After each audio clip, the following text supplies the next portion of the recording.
And there we go. Hi there, how you all doing? Hope this Sunday is treating you all well. Hope you're doing fine and all that. So yeah, as I said, starting a stream today suddenly just because, you know, stuff caught up to me on Friday. So in the end, I decided to kind of last minute cancel it. So yeah, sorry about that for anyone who's, you know, that was kind of like hitting the date for that one specifically. Or something like that. It just happened. It was like a sudden change in schedule, so I had to like readjust, and I thought I might have had the energy and a bit of the time to still do it after the fact, but yeah, I just didn't. So that's kind of how it is. But you know, as usual, if I'm able, and it's not something too serious, I usually delay it for another day of the week, if you know it's still if I'm still able. So, you know, still knowing that, you know, I have nothing, no obligations for this weekend, I just moved it to today.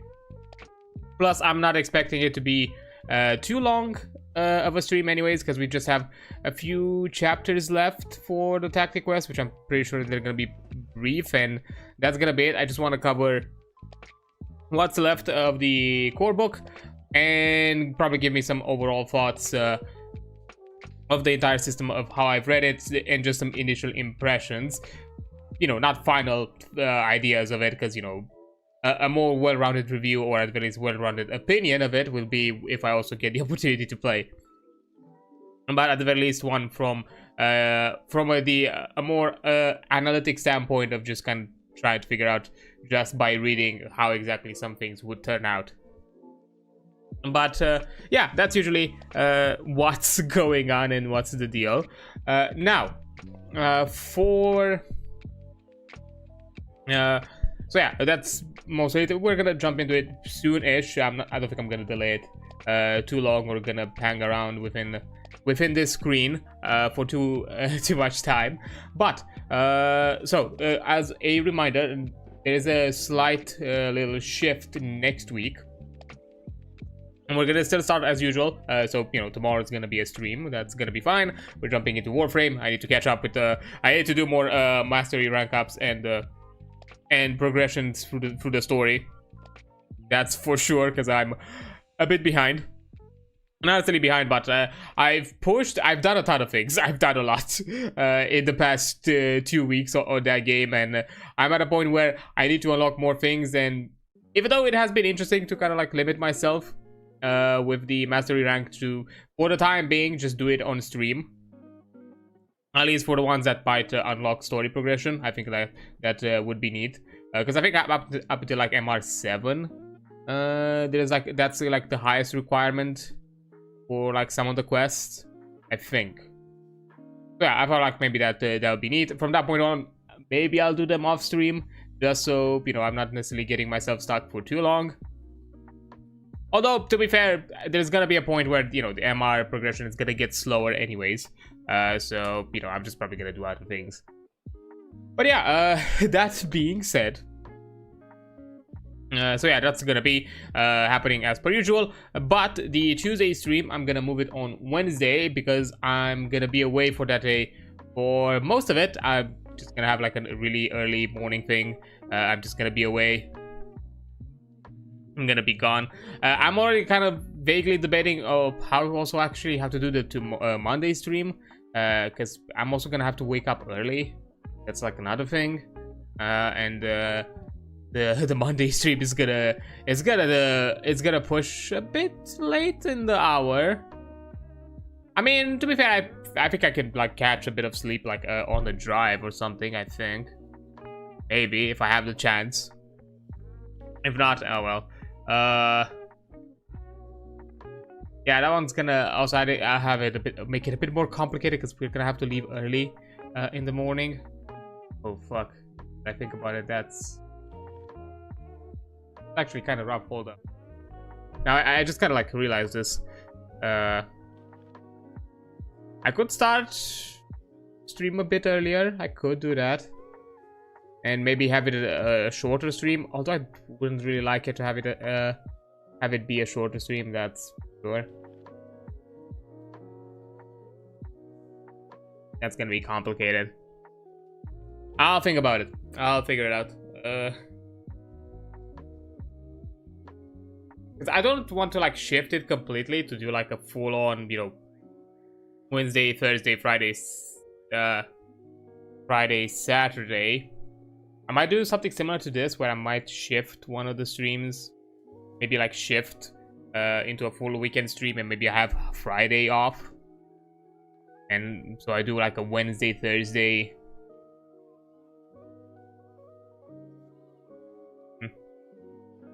That might be a good method. I'm gonna think about it. Anyways, keep an eye out tomorrow, because that's when I'm gonna have the schedule posted up and fully planned out. So, you know, keep an eye out for it.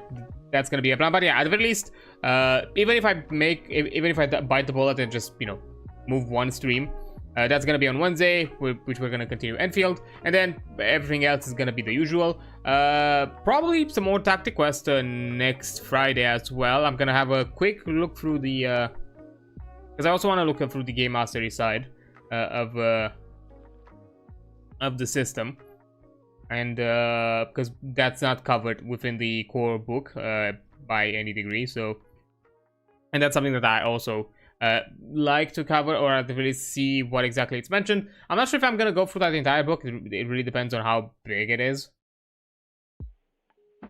So we'll see. Either way, we still have some other content. So yeah, we're probably not gonna be done with Tactiquest just yet. There's gonna be some other things to cover, and you know, just wait train more for Saturday, which, you know, we've done quite a lot of progress on it. We just basically capped out all our research even before getting into the final chapter. So that's insane. We just now need to kind of catch up with our upgrades, because we're a bit behind with all of that, and also get ourselves some yeah, mostly just get up with upgrades, and that's kind of it, which is gonna be a bit rough, but you know, we'll see how it goes. But yeah, that's mostly gonna be it. Not much else aside from that. Anything else on that matter? We'll see how the weeks go, the schedule goes. But I know, no, Warframe, definitely. I'm still, to be fair, I still kind of want to do a Warframe stream tomorrow, no matter what. Just because, you know, I do want to make a bit more progress across the start chart. I might just bite the bullet. It's gonna be a bit rough for me, I suppose. Which is probably even better why I'm gonna cancel. I'm gonna not do a stream Tuesday. That's gonna make it more bearable, I think. Yeah. So yeah, I think that's gonna be the plan. I think I'm just gonna keep it like that.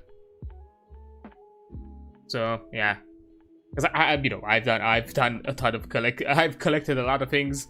I have quite a few things that are gonna be queued up for the Foundry. Once, you know, we hit the MR requirements for those, that's definitely gonna be a thing as well. And you know, many other stuff in that regards.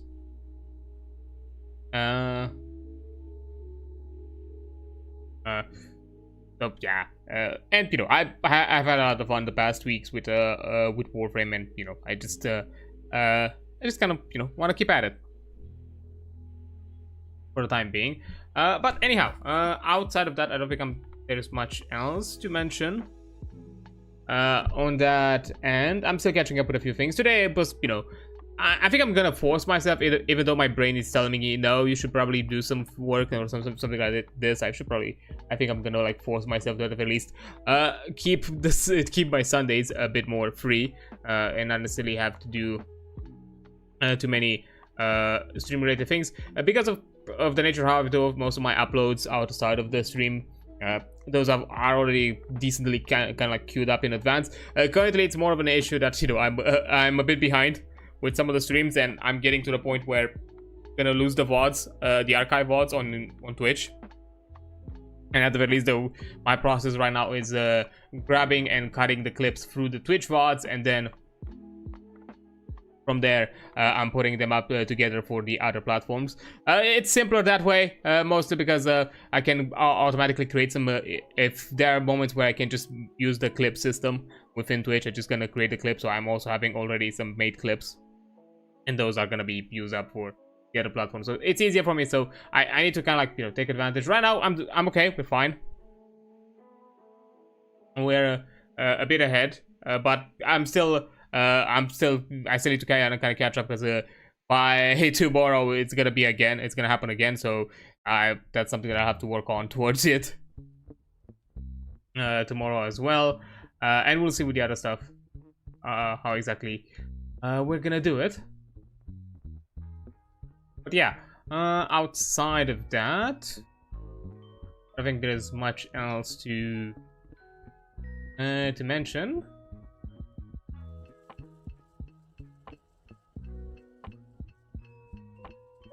Yeah, I don't think I have anything to announce or anything. And I talk about how we do with time. Okay, we're doing fine.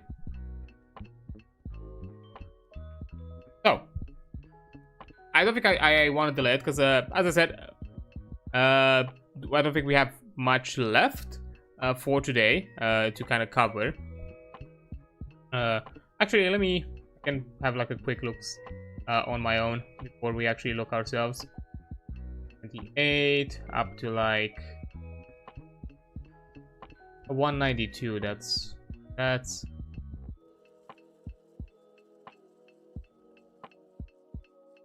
12, 14, 15-ish pages.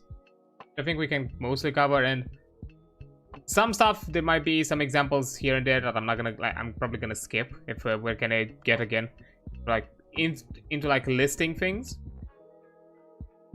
Please make sure that I also have a tab opened. I do. Good.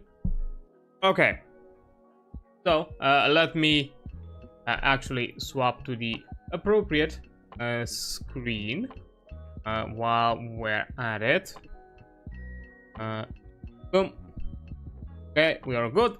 So first and foremost, before anything else and before we get to the meat of things today, there is the quick mention that this stream is a tabletop RPG themed stream, or at least that's the general activity for today. And what does that mean? These streams specifically, although these kind of discussions can happen even outside of these streams, can happen in other streams as well, but for these streams especially, these are a place where I would like to encourage, and I would like to have everyone out here, if they want to, of course, it's not a requirement, to basically be a space where people can talk about their experiences, joys, and love of the space and community and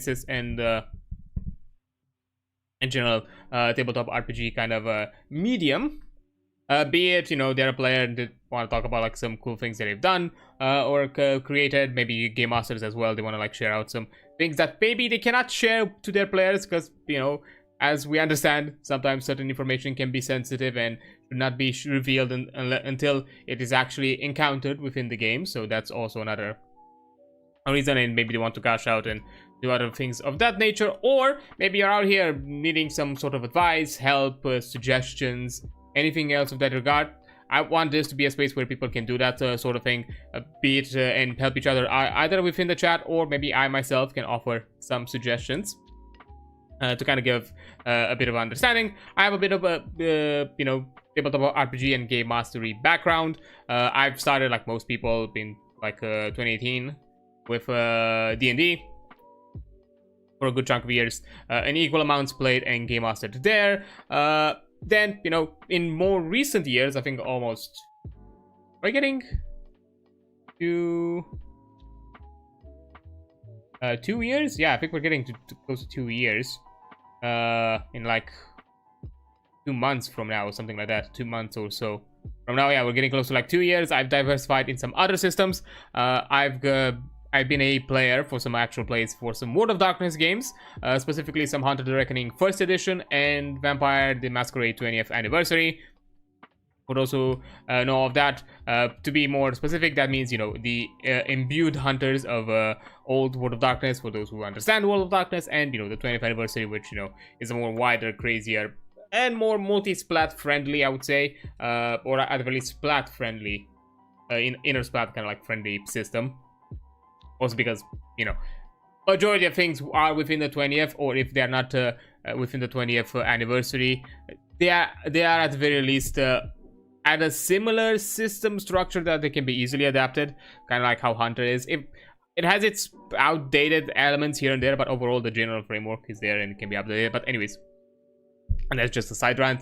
So that's been some things there. I've been in the more role-playing, being of the role-playing side of tabletop RPG. I've also had some games of Gestalt RPG as well, which, for those who do not know what Gestalt RPG is, basically they're a D20 system akin to D&D and Pathfinder. And if you were to like put D&D and Pathfinder like on two ends of a spectrum, I would say Gestalt RPG is somewhere in the middle. Basically, it's a bit more complex in customization and options than D&D offers, but it's not as granular and as, you know, as kind of granular and hyper complex as Pathfinder is, but it has a ton of commonalities between the two. The action and economy actually functions akin to Pathfinder. It is on a free action system, but, you know, it takes inspiration from both sides. It's nice, it's neat. It's a bit more power fantasy, because, you know, akin to its name, Gestalt, you create a character that has two classes, a primary and a secondary class, but all of them are progressing in tandem, unless, you know, they're like some sort of support class, which are a bit more of a light feature version for a secondary only option. But you can also have like two that can, both of them have the purpose of being primary, but, you know, you pick which one is your primary, because you get some other benefits if you have for the primary. But anyways, that's you know, again, too many details, not the point of it for today. And also, actually, Pathfinder. That's another one that I've kind of jumped into as well in some recent times with some actual plays, which has been a bit fun. Right now, you know, we're a bit on the hiatus, so hopefully by mid of this year, so maybe June, July, we'll maybe back to our shenanigans. We'll have to see. That's gonna be like a thing, hopefully. But yeah, that's our shtick for now. Then, and also, you know, played a bit of things here and there that, you know, I played the Witch is Dead one shot, actually. So, you know, I've also like played some on and off things in some other places. You know, made by the same person who made the Honey Heist one shot, for those who are familiar with those mini systems or mini games, or either mini tabletop sessions. Not sure exactly how to kind of call it, because they're like they're like one shots games kind of encapsulated within a extremely simplified system. I'm not sure exactly if there's like a specific term to them or not, but yeah, so I've had a bit of diversity of that. But also in covering certain tabletop RPGs, I've had a bit of diversity that way as well. You know, through these streams that I've done, I've also covered Lancer, the Gestalt RPG. I've actually looked a bit more in depth with it through the rulebook as well. The Bunkers and Badasses, the Borderlands IP, tabletop RPG IP. And also some quick looks at some quick start guides of Candle Obscura, Call of Cthulhu, Call of Divinity Lost, Mothership RPG. Sorry, hit the mic. Also looked at the quick start guide, the free guide of GURPS as well. And that. Oh, and also speaking of, because I also mentioned Candle Obscura, I've also looked at, and that was kind of the first tabletop RPG coverage thing that I've done, at the initial playtest of the Daggerheart system, when that was publicly available at the time, more than a year or so ago. So that data also has been covered. I've not yet looked at the newly official system. I would love to kind of have access to it, but right now I don't have. I like to like get the, you know, physical stuff for it. That would be nice. But not within my means at the moment. So yeah, that's currently how things are. And outside of that, not too much else to mention. So that's mostly my general coverage, and Tactiquest here, and there's gonna be some many more others. So yeah, I have a bit of a variety when it comes to like systems, so I can offer a bit of advice. So, but even if I do not know the system that you're playing, maybe something like Cyberpunk Red, or maybe who knows, some other games out there, I can still offer some generalized suggestions, and then with your knowledge and your access of the books, you can then apply rulings that feel akin to it. So that's also something for you to kind of take into account. Plus, also mention that I'm occasionally designing and doing some of my own things within the space as well. So I have a bit of knowledge. I'm not saying that I'm some a holder of all knowledge, but if you want for advice, I can offer it, and take it. I'm saying all of these so you can get a bit of an understanding of where I'm coming from, so you can kind of weight my opinion. I'm not saying that you need to follow my opinion or my suggestions or my advice. It's just advice at the end of the day. But yeah, that's generally how things are going around here. So yeah, don't feel shy about it. Ask, especially even if we are talking about something else, even if I'm reading about something else like what we are doing today. In some aspects, me covering a specific topic on stream is also something it's also in a way to have a topic and something to talk about, in case nobody chimes in, or nobody is out here needing suggestions, or not necessarily in the mood for chatting, and they just want to vibe and lurk around, which is also completely fine as well. So this is also a topic for me to have something to talk about and something to cover, and not just wait here in silence. So yeah, don't feel shy about it, even if you feel like you're gonna derail from the topic. I'm probably gonna derail from the topic from time to time myself, especially if some system reminds me of something else and I want to offer like some comparison or perspective, or some other look, other view of it. So that's gonna happen anyways. So don't feel discouraged. It's completely fine. I have nothing, and I will gladly answer it to the best of my abilities, or offer some response to the best of my abilities.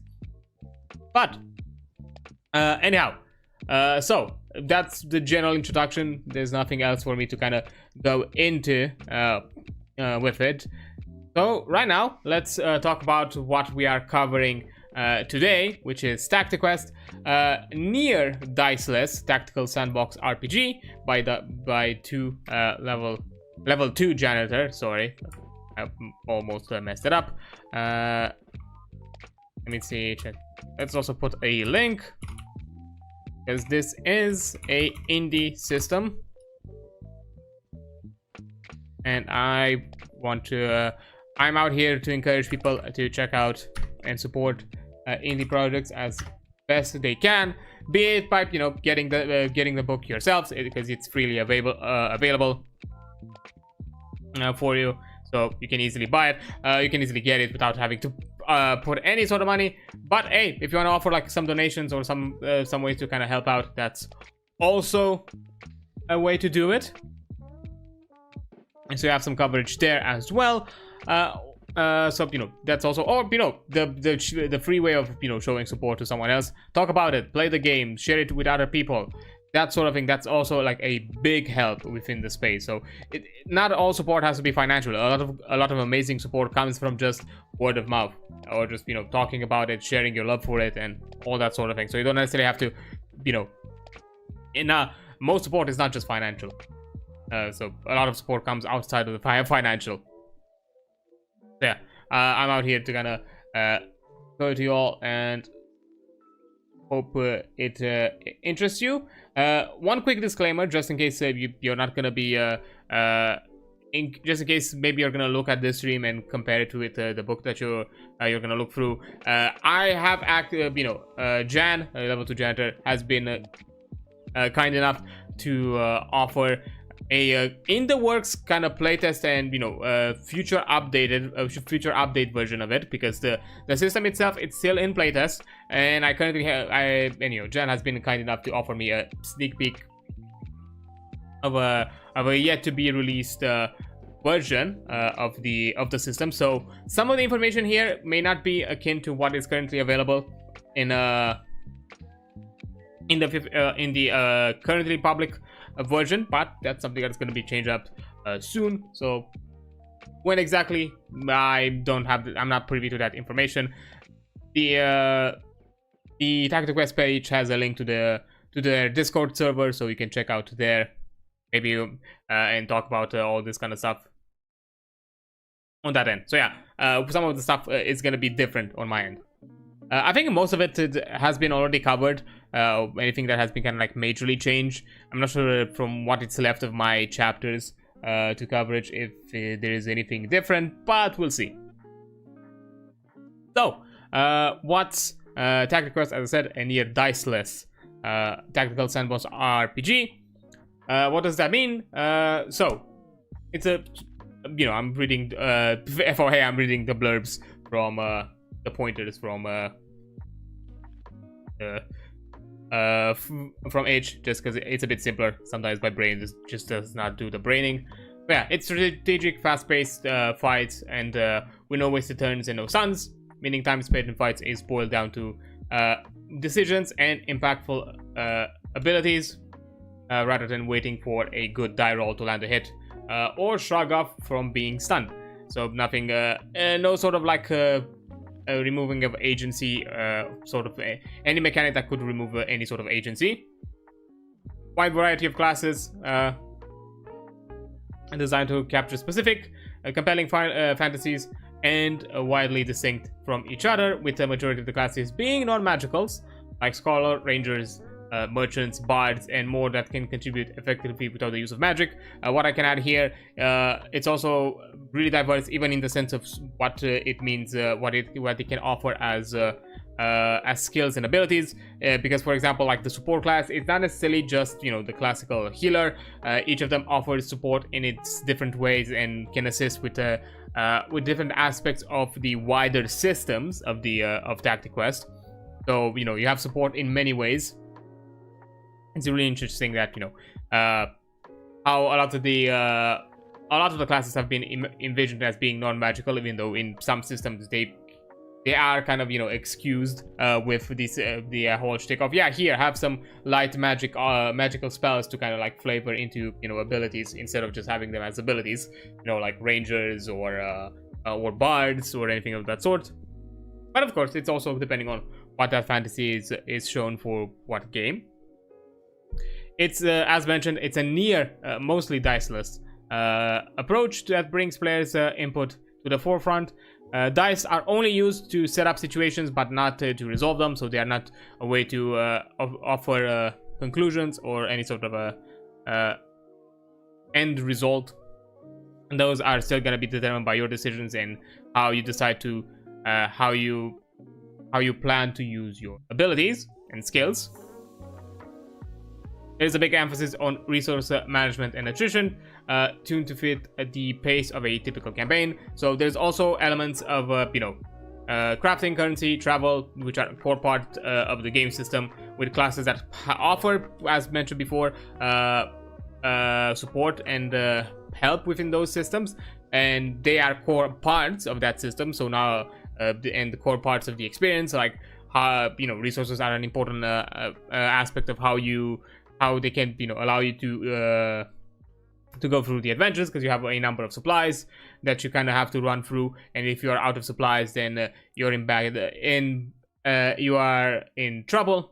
Equally amount with the currency and how travel works in tandem with the supply aspect, and you cannot just stockpile infinitely. You have some limits to your stockpile.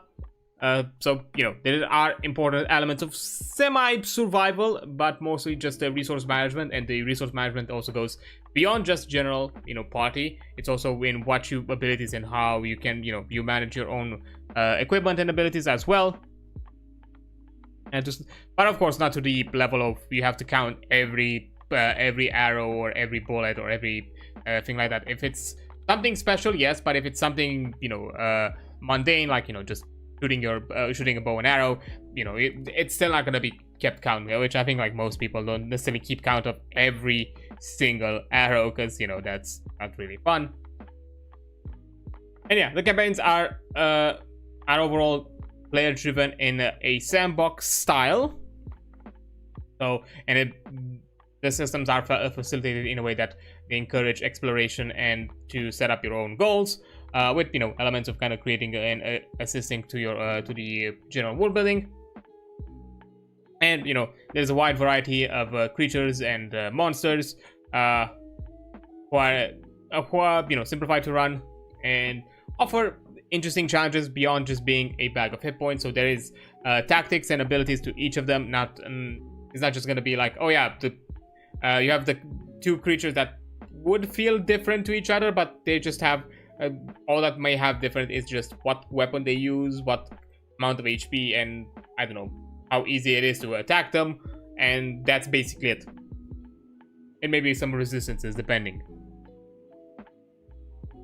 Yeah, that is currently that's the general idea. Mostly focus on being attackful, and just it's quite heavily being a tactics driven and near diceless. It's mostly focused onto the combat side, and its main pillar is the combat pillar for this game. But it offers options for you have offers options to socialize, and offer conclusions through social factors. Of course, in general, the systems and how it rewards you, it's in general encouraged through combat. Combat is not necessarily represented as being deadly, to be fair. Like in many other systems, in my opinion, like very few creatures would fight to the death. Most would probably there is a point where they would retreat, or at the very least after a certain point some will decide to retreat or surrender, or anything of the sort. So it's not necessarily gritty in that sense. Again, your mileage may vary, as every game master can adjust and adapt things how they see fit, to maybe at the very least offer some beneficial rewards, even if they decide to resolve certain situations in a non-competitive way. But still make it very clear that in certain aspects or in certain scenarios, it's mostly focused, and that's kind of the intent for this game system, to have interesting tactical combats in a very kind of I'm not gonna say like XCOM fashion. I know there is like a mention in the book here, like what exactly is inspired. Yeah, Final Fantasy 1, 4, 5, Rift Wizard, certain equipment from like inspired from like FromSoft games. Yeah, some elements of D&D 4th and 3rd edition. So there are certain elements of inspiration, but yeah, a more tactical and a turn-based system. But yeah, overall, like a neat game system. I found it interesting the way it is used, and I can understand it. As I said before, I'm not too experienced in diceless or near diceless systems, mostly because I enjoy the chaos and randomness that a dice play can offer. But at the same time, I can understand why for a lot of people it's not their cup of tea. It feels like it removes agency, because they might have made a great plan or some sort of like a really compelling speech, or something of the sorts, and they feel like the dice just simply have betrayed them, and did not offer them an outcome. Of course, some of these aspects can be discussed and adjusted based on adding some benefits of how you made this argument compelling, or some other elements of that sort. But I can understand overall that it can feel like agency has been removed. At times it does not feel fair, and of course I've also myself and probably many others have encountered that specific player in your party and group who's for some reason been cursed by the gods and has some awful die rolls no matter the scenario. Like in majority or in overall result, just their dice rolls are awful. And I've had players in my group when I game mastered, and I've even had encounters where in certain, even as a player in recent aspects, and even I myself have had my bad days, let's call them. And I'm not gonna say that I'm perfect about it, and I've also occasionally been annoyed. Overall, I'm fine with it, in the sense that, you know, I'm okay with to roll with the punches, go with the flow, and kind of improv as we go. But, you know, there are moments, there are occasions where I feel like, you know, there were like some things really well set up, and I just wanted to like do a really specific thing that it just didn't pan out because dice decided to not go in my favor. Or, you know, sometimes, you know, that complaint can also be akin to how the system applies my decisions based on the dice. That's usually where my complaint has always been. Like, you know, I can mention I've had a moment in WoD, in our first Chronicle, when I was still playing with Damien, at the point when I was already a vampire with Damien. There was like a combat scenario where I wanted to like do cool things, but because of how like combat is structured in Vampire 20th, or like at the very least in general in 20th anniversary, like in old World of Darkness systems, it just didn't give me like a ton of options. It's just like, oh yeah, you use an ability and that's kind of it, and maybe move and have some dodges, and that's it. And just I just had like a constant like one after another, just nothing panned out, and it felt like really annoying that I have all these abilities, all these things, and I can only do like a thing per turn, and depending on how it goes, it's not gonna pan out. And then equally, I have like a dodge or a way to avoid damage per turn, and after that I'm just gonna put around, and after that I'm just gonna get pummeled. So again, the weird aspect of just everything felt very kind of rigid and static, and just didn't have like a flexibility to do like multiple things or a few more things per turn, unless you're something like, I don't know, a Bruja or anyone else with celerity that can just fucking go become a blender in one turn and just do, I don't know, 5 fucking sword attacks in one go, and that's it. But anyways, that's just slight complaint that I had. But overall, you know, WoD is fine. I do enjoy the system. I love its wonkiness. I love it is clunky at times, but beyond it, it's fun. It has its other moments where it's really good. So I feel like it can be outweighed. But, you know, even there, depending on how things turn out, even I myself have been a bit annoyed, well, more than just annoyed about it. And yeah, I had to kind of come a bit forward and be like, hey, just so you know, most of my annoyance or frustrations or anything are not like pointed towards you or as a game master or anything of that sort. It's just me being frustrated of how the system kind of has things set up, not because of how you ran the thing. You run it fine. I'm completely okay. I'm not here to, you know, berate you. So please understand that I'm not here berating you. Because, you know, at times I can get a bit defensive or a bit more, you know, fired up, and things do not pan out clearly in that scenario. But anyways, that's generally how the things go. So for today, now that we've kind of like finalized the introductions and all that, and I think I went into a weird side rant. Yeah, it was all about like understand that, you know, for some people dice or the randomness and RNG and kind of detachment of agency can feel frustrating.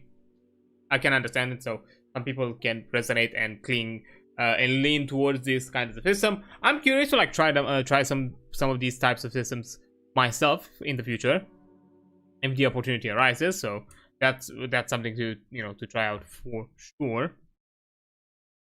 But for the time being, I'm not sure how soon that's gonna happen. But anyways, so that's generally the coverage in summary, or at least the summary of it all. Now, we've covered like most of the book.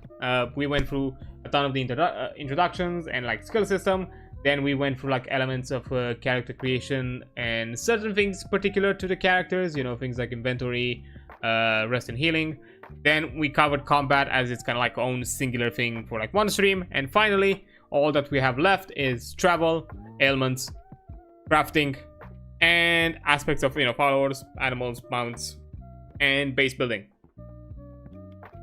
That's all that's left to cover. And as I said before in the past, in general, I'm just covering the general rulings and concepts of it. Anything when it comes to like listing of, here's the list of all the, I don't know, let's say for I don't know, crafting, here is the list of all the things that you can craft, or how they can be crafted, or a list of perks or classes and all that. That's something that I'm not like, I don't look at it in depth, because, you know, I want to also encourage you to get the book yourself and look at it and show support.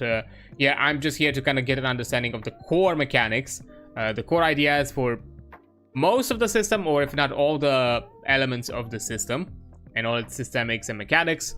And from that point, and just get an idea and an opinion from that. So, you know, when it comes to like, you know, specific monsters, specific classics, specific abilities, specific skills in some scenarios, or some other like character creation options and listings, those are left for you to look deeper within and get an idea of.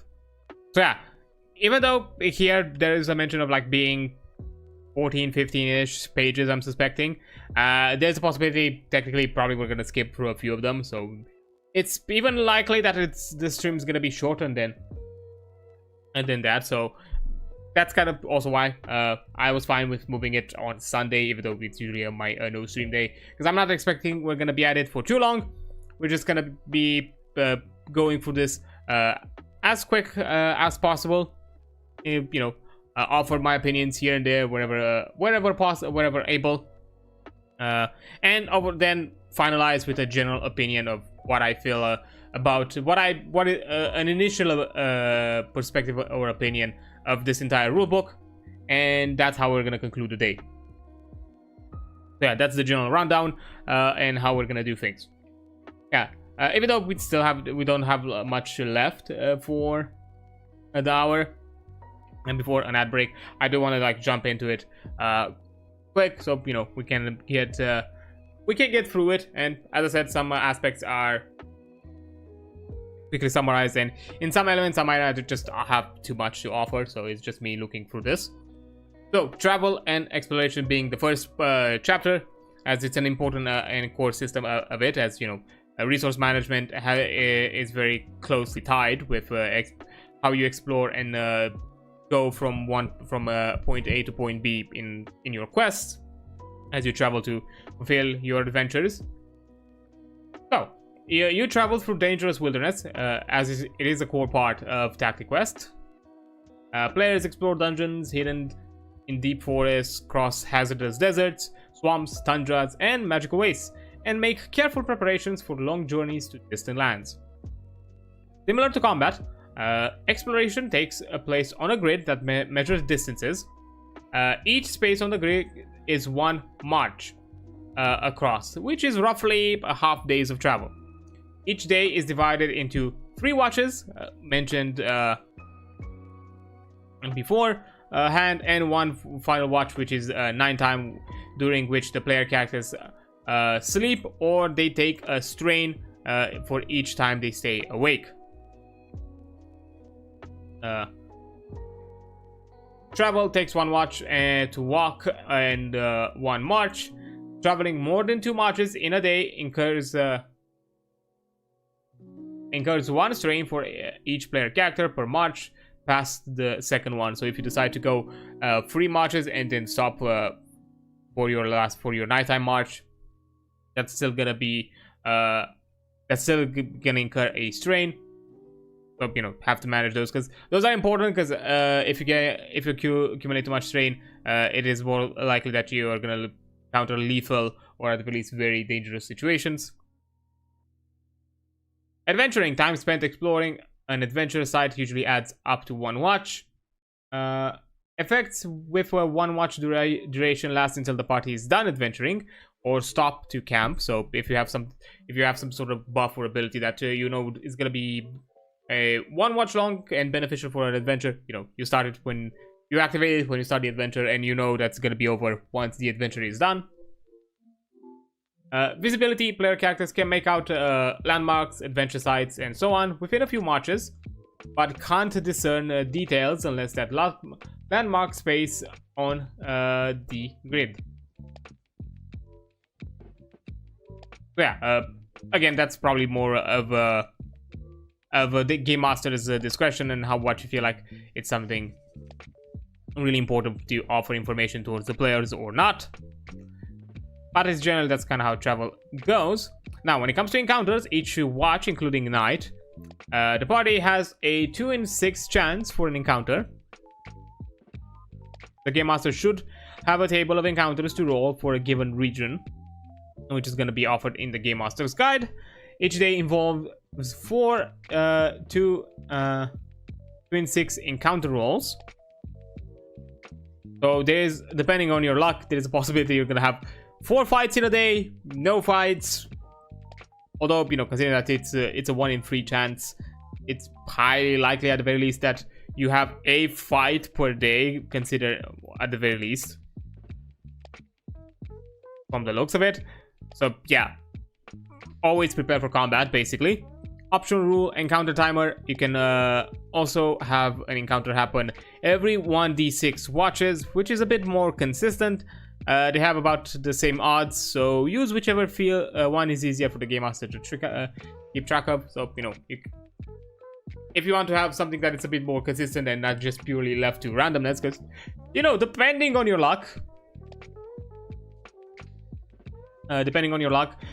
that, you know, you might not just offer any sort of encounters for like a few days. So at the very least, having a guaranteed encounter, even if it's after 6 watches or after 1 watch, at the very least you know that's one's gonna happen, unless, you know, so you're not really unlucky about these kind of scenarios. Climates. Each space has a climate. Mountain, swamp, desert, forest, etc. Different climates have different traits. Rough climates take 2 watches to travel through, so cards may also not traverse rough climates, so you need to manage how exactly you do you move your equipment and gear. Hazardous climates like deserts or frozen wastelands can inflict ailments on the player characters, which is going to be mentioned later down the line. When the party sleeps unsheltered in such a climate, all player characters or appropriate wilderness gear contract 1 stage of that climate's ailment. And random encounters also might be different. A given die result on an encounter table might give you 1 encounter normally, but another particular climate, for example, a result that normally gives a monster might instead be a merchant if encountered on a road. So in some scenarios, certain encounters might not offer similar results on the roll. And as example of climates, you have roads. If all marches in a day are traveled along a road, remove the strain costs for traveling more than 2 marches per day, because you are in march terrain basically, so it's a lot easier. It's, you know, the path that walked by many. Plains and forests, no unique dangers to worry about, so just the mundane things, and utilize the rules as written. Mountains are usually rough climates. Deserts can inflict a desert fever, mentioned before. Next, and tundra can inflict chilled bones, and poisonous swamp can inflict mire stench. So, as quick examples, and definitely, I'm suspecting that probably the system, the Game Master's table, the Game Master book offers you ways to kind of like create your own spaces and encounters, and have options in how to kind of create your own environments. These are, you know, probably the most common you'd encounter within an adventures, and some the type that you probably most see. Then wandering monsters. Some large, more dangerous adventure sites have their own encounter tables. Player characters have a 1 in 12 chance, so a d12, to run into a wandering monster when a scene ends, a combat round ends, or the player characters make a lot of noise other than what they're already doing in combat. So it has to be like some exceptional noise, not just the usual noise of combat. Maybe a really loud spell. You, I don't know, trigger something extremely loud like an explosion, or anything of the sorts, but not just mundane combat. As I mentioned, why this method used, since individual monsters are rarely fun fights on their own, I wanted to weigh in these in-dungeon encounters towards appearing while already in a battle. It's extra stressful and results in more interesting fights. So, you know, it's a way to kind of like to spice things up. Those wandering monsters, I'm suspecting they are probably going to be a bit more challenging by comparison to whatever mooks you might be fighting at the time, and offer you more challenge. So that's definitely something to keep in mind and not to necessarily forget. But yeah, overall, just again, as I mentioned before, I really liked the watch system. It keeps it having the days you know, kind of cut into like these into like 4 chunks, and utilizing that as a metric and resource in a way to kind of standardize and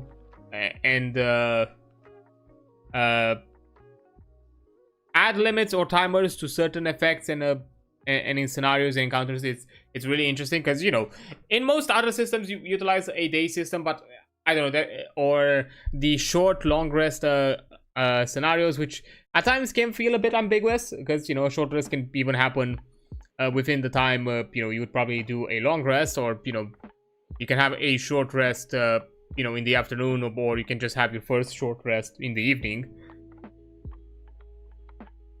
and then have not long after that have a long rest. So those effects have always been a bit weirdly ambiguous.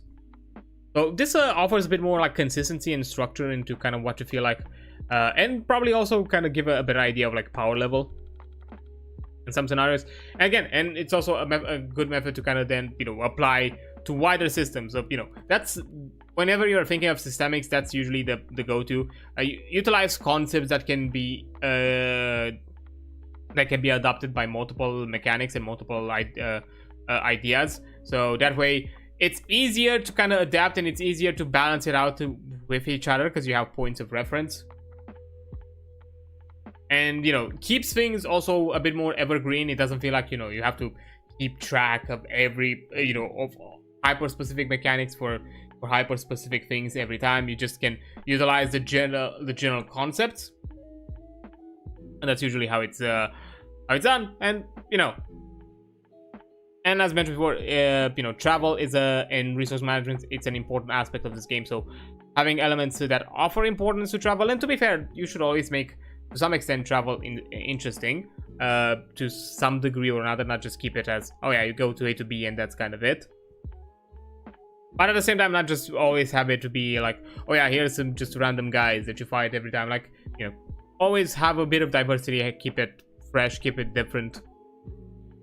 And sometimes encounter tables can do that, as long as you have variety within the encounter table. It's not just a pound of a giant selection of, you fight Y in A amount, or you fight X in B amount, and that's usually it. No, have different things. Some of them can be also like meaningless to some extent. Be like, oh yeah, here's like some sort of weird ruin, and I don't know, you can either create something on the spot about it that may be related to what the adventure is about, or just keep it a mystery that maybe then you can create into a herring or thread later down the line as you improv about it, or just keep it as just something random that happened. So yeah, that's always fun. But anyways, now we're gonna continue with ailments after I take a quick break, as an ad has just come up, and I'll see you after the break. So be right back.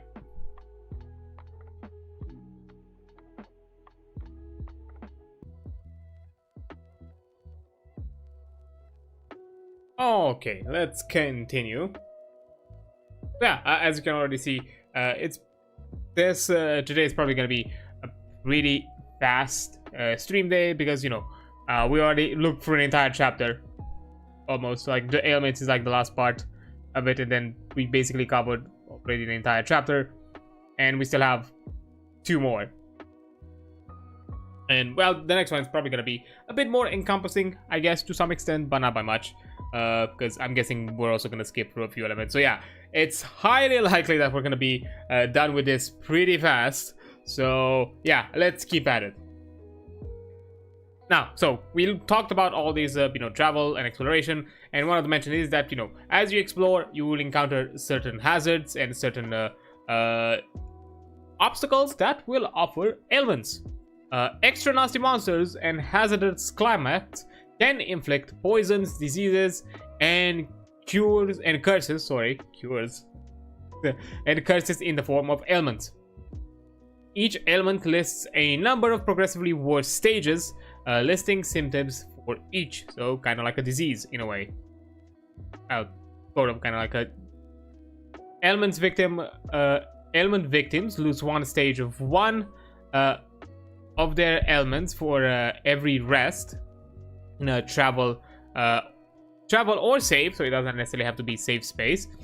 Their ailments progress by one stage when they go a night without resting, so it's important to not take too many risks. A player character can also clear 3 permanent damage on a rest, but that counts as the ailment they reduce that rest, so they can't reduce any other ailment. So it's a bit of a trade-off. But I'm guessing the way it's worded, you can like choose between which you would prefer. And are needed someone treating or being afflicted with a horrible ailment, whichever that may be, it's probably going to be awful. You have aspects of things like climate ailments. These ailments are inflicted by sleeping in hazardous climates without shelter or proper gear, as described above. Things, for example, like desert ailment, for example, stages 1 or higher. Victims start each battle with days equal to the stages. Progress each night in the desert and not reduce by resting until out of the desert, especially if you're not within all of these. I'm not going to read the rest of them because all of them function on similar principle. The longer you let this progress and get worse, the more of this effect is going to be worse for you. So this one is more of an additive one. It makes sense. And there's also like sample ailments. While harsh climates and certain foes inflict ailments as part of the rules, the game master is also encouraged to implement ailments into campaign specific dangers. Here are some ailments not tied to any mechanic but may be used however the game master wishes to involve them, or as inspiration. Fill up a whole page of these. Fair enough, I understand. It do be rough sometimes. And let's take the first one as an example. Bloodburn, stage 1 and higher. When the victim makes a movement other than their move action, they take 5 of the damage equal to the number of stages. That's another like equal additive one. Let's look for one that it's not. Looks of it, this is the only one. Reaper Spray. From 1 to 2, they have no symptoms. On stage 3, the victim is felled, they die. So basically, you have some sort of like terminal disease, or like a deadly disease, not terminal disease, deadly disease, that you need to get rid of as soon as possible, otherwise you're in big danger. But yeah, that's the general aspects of ailments. Just some sort of like mechanical downside, debuff, disadvantage of some sort that keeps getting worse the longer you ignore it, and the longer you get into scenarios where things are going to be bad for you. But yeah, that's kind of a way to kind of like spice things up, especially like for certain combats, or to make to add a bit more survivalness, add a bit more of a survival aspect to travel, or and how you decide on managing your resources. Because if you're going to make this very clear, or we're going to make this being as an apparent part of your campaign, then there's clearly now a precedent that players have to kind of take into account. Okay, we're going to go into this environment, things are going to be we're going to probably be dealing with some specific sort of problems. Let's make sure that we are properly geared. And this is also like an interesting way of offering like disadvantages, or offering, in case of something bad happens to the party, this could be their loss. Like, oh, you are in a bad environment, you had, I don't know, something happened to you, so you've lost your gear. That could be seen as your penalty instead of just having them to, you know, die or, you know, be captured. You can also use this as a way to kind of offer penalty of just, you know, basically put them in scenarios where they can no longer have access to their resources that would make them avoid and these conditions. But yeah, interesting to kind of keep things different. But now that we looked through travel and exploration, let's go have a look through crafting. While certain classes excel at different types of crafting, any player character with the right skills can use these rules to make a wide variety of powerful items. All crafting requires a particular skill and must be done in a settlement, so it cannot be done on the go or while traveling or camping. Player characters with the skill taken twice may craft outside of it, so if you are highly skilled. All crafting projects take 1 watch unless noted otherwise. Any number of crafting projects may be done over the course of a rest. And there are 4 main categories of items crafting a crafting project might be for. So you have mundane items like weapons, armor, tools, and other non-magical trinkets. The kind you could make with carpentry, smithing, leatherwork, and the only skill that you require is crafting.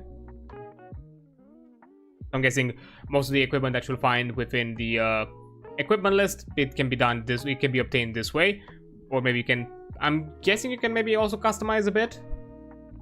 Then you have potions made from monster parts provided that provide potent effects to the drinker. The skill that you require is alchemy. Scrolls and spellbooks contain magical spells for a variety of uses, and they only require enchanting. And powerful and precious artifact, which last indefinitely with repeated use, unlike potions and scrolls. These require either crafting or enchanting, or who knows, maybe in some scenarios you could ask for both, or some sort of like a contribution between 2 party members, one that is good in crafting and one that is good in enchanting. That could be a method.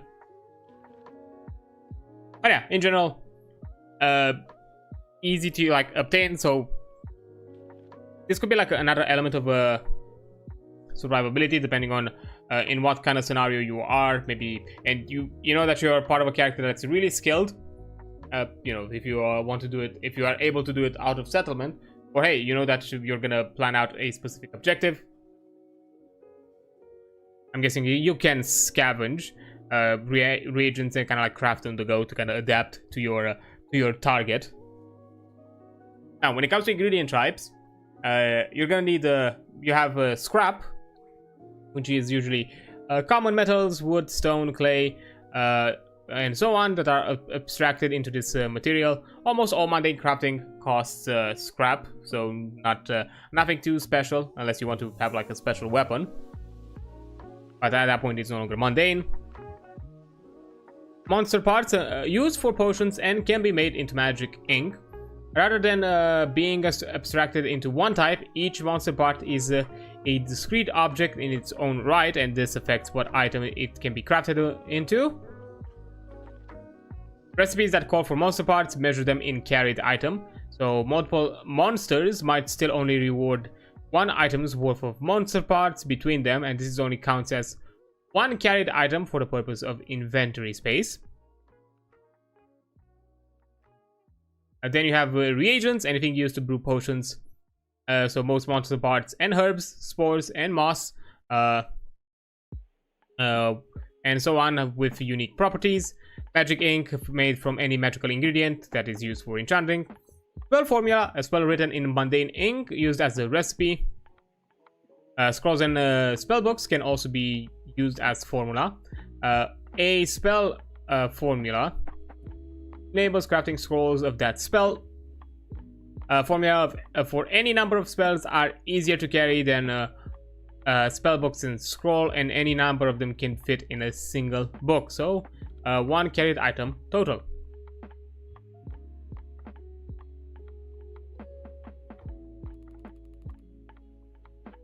So you can basically, so it's better to kind of like craft them on the go than necessarily have to have all of them like prepared and have them clog your your inventory. So you basically create what you just need in the moment. Of course, that can be done before combat, and if you know what exactly you're gonna need. Rare and magic materials ingredients may have one or both of two powerful properties. Rare and magic. Rare materials may craft uniquely potent items. Metal from the stars or deep below the earth. Parts from unique and terrifying monsters. Endangered flowers found in the most remote of places. Or magical materials that come from magical sources. Essence for spellcasting. Or incorporeal monsters. Glowing crystals from a magic mine. And so on. So you have all sorts of things that might be required. Interesting that, you know, I think like it has a weird like MMO fashion of, oh yeah, even if you kill multiple of monsters, you just may not necessarily have multiple. You still may just find one of those items. To be fair, it probably also goes kind of in the idea that, you know, depending on how the combat goes and what exactly you need, that part may not be intact across multiple monsters. I could. If you still want to, you know, at the very least offer them the chance of having more of them, you can leave it to like some sort of element of RNG of, you know, depending on how many monsters there were there, you roll like a dice, you do like a dice roll and kind of like determine how many you have. Like, you know, if you want to kind of keep it within the rules, roll a dice of as many as they were available, as many monsters as you had there. So, you know, if you have a dice within that range.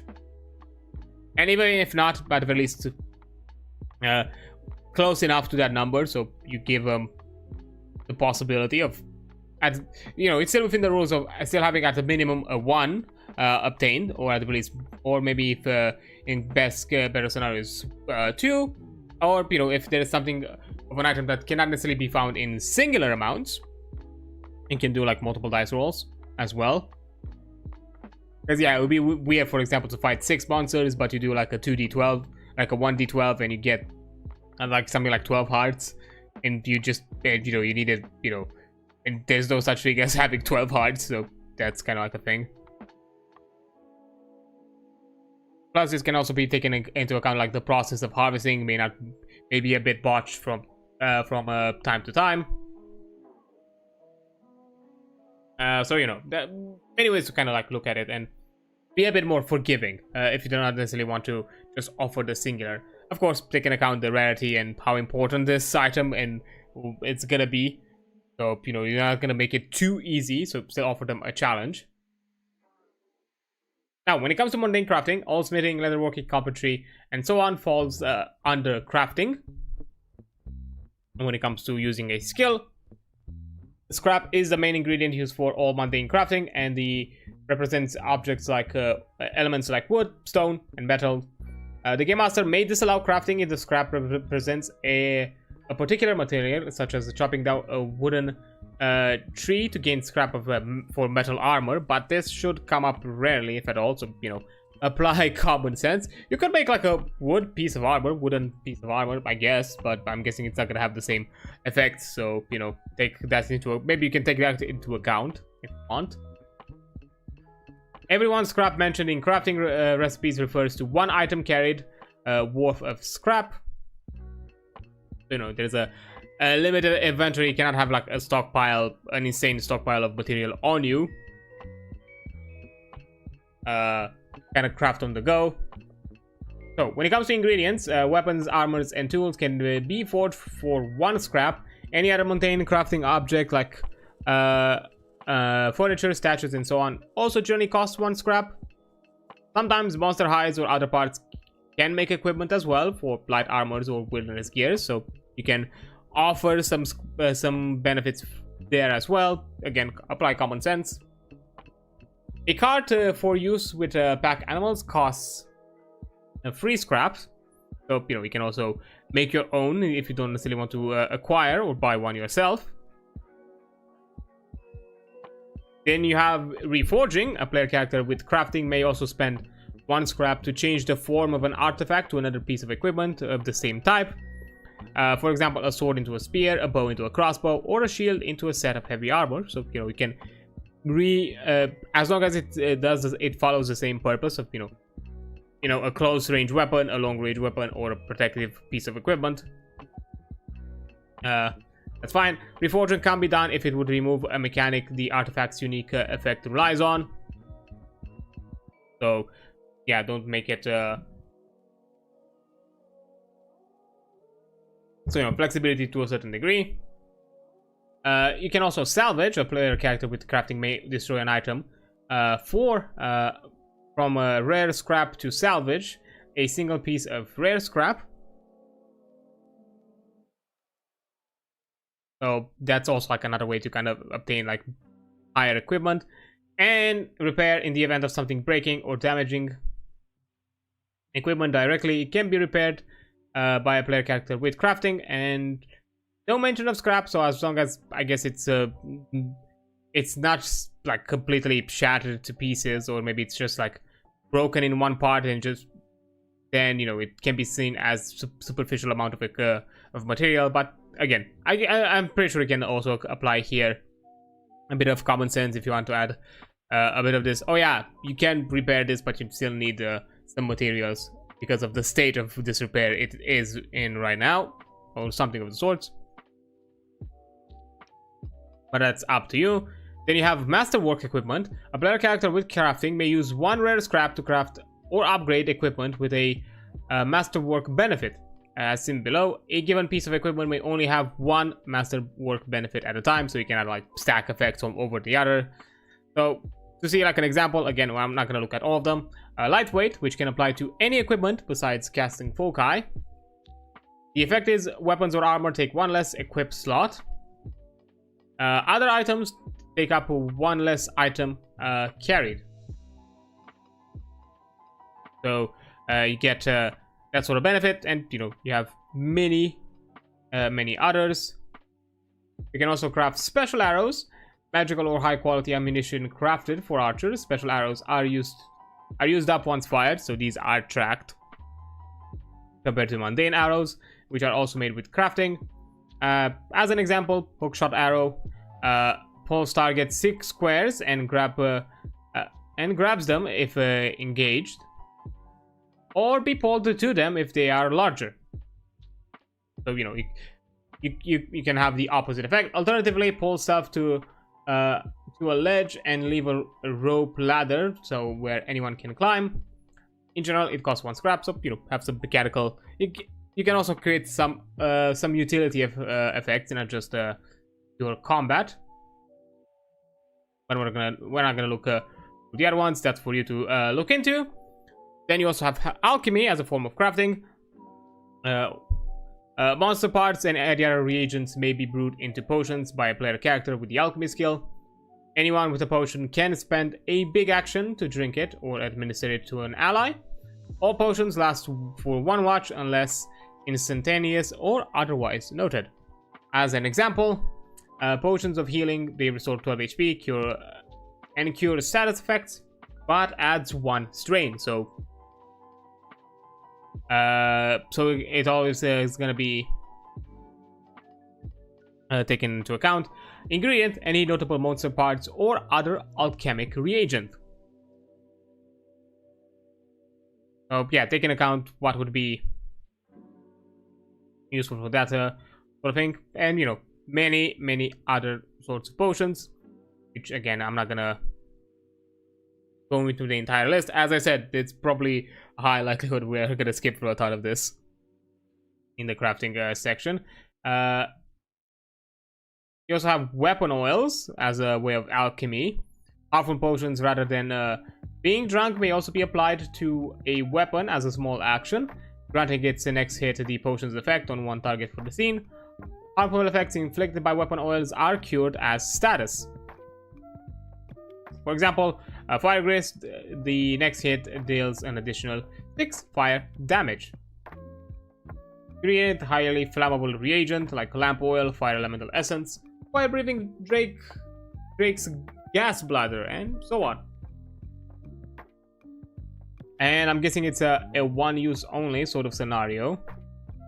where, you know, you get a weapon oil, you applied it once, and it's for one hit. You need to make like multiple of them, so it's again an element of tactical decision when exactly you use it. You know, but at the same time, you know, hopefully that in some scenarios these can be easily obtained. To be fair, as mentioned here, fire grease can be done with lamp oil, which I'm sure it's an item you can obtain in most settlements. So don't necessarily go with the video game logic of let me just stockpile this and use it when I think it's gonna be useful and never using it, and then all of a sudden create an insane stockpile of a ton of weapon oils that you've never used. You know, apply them. You know, be encouraged to use them. Then also rare potions, aside from the mundane ones, that use a rare reagent craft, which crafts much more potent potions. These take an entire day of work to craft, and on top of having to distill overnight like a normal potion. So they take a bit longer, but the effects are stronger. For example, the Panacea potion restores all HP, removes all strain, cures status effects, and cures ailments. So status and ailments are two separate things, keep that in mind. Ingredient, rare reagent with curative effects. Rare healing flower that blooms only once a year, an angel's feather, whatever else you can consider it being really rare. And so many others. Now that we're out of the alchemical side, let's go into enchanting. Any player character with the enchanting skill can distill magic ingredients, such as certain monster parts, enchanted crystals, or other scrolls and artifacts into magic ink, so you don't necessarily need to be alchemically inclined. Think of it like the World of Warcraft disenchantment effect. Just turn random gear into dust. Which may be used to scribe scrolls and spellbooks. Up to 3 doses of magic ink count as a single carried item. So you basically have 3 uses per carried item. 4 spell scrolls. Each scroll contains 1 casting of its specific spell. Anyone with a scroll may spend its cast time to cast the spell and use the scroll, whether they can cast magic on their own or not. Which I think like that should be a common thing with spell scrolls. There are certain game systems that don't allow that. D&D. Crafting a scroll requires the enchanting skill and a spell formula. Player characters know the formula of their own spells and learn formula of any scrolls or spell books they obtain. So, you know, if you're knowledgeable of it, you can create a scroll of it and give it to your party. When it comes to mana cost, basically it's almost a 1-to-1 to ink cost. Almost. From 4 to higher, it gets a lot more expensive from the looks of it. When it comes to monster parts, 1 monster part may substitute for free magic ink as long as it's clearly relevant to the spell being crafted. For example, a fire elemental's essence for fireball, venom glands for something like a toxic cloud, a giant spear for enlarged, hydra blood for regeneration, and so on. Then supreme scrolls. Some spells exist that are too potent for mortal mages to permanently master, but these can still be found or crafted in the forms of scrolls. These spells are found in treasure sections of the Game Master Guides. Crafting a Supreme Scroll requires the spell formula. It costs 10 magic ink and a rare magic ingredient the Game Master deems appropriate for that specific spell. It also takes a week to work, reduced to a day if the scribe has ways to reduce the crafting time for other scrolls.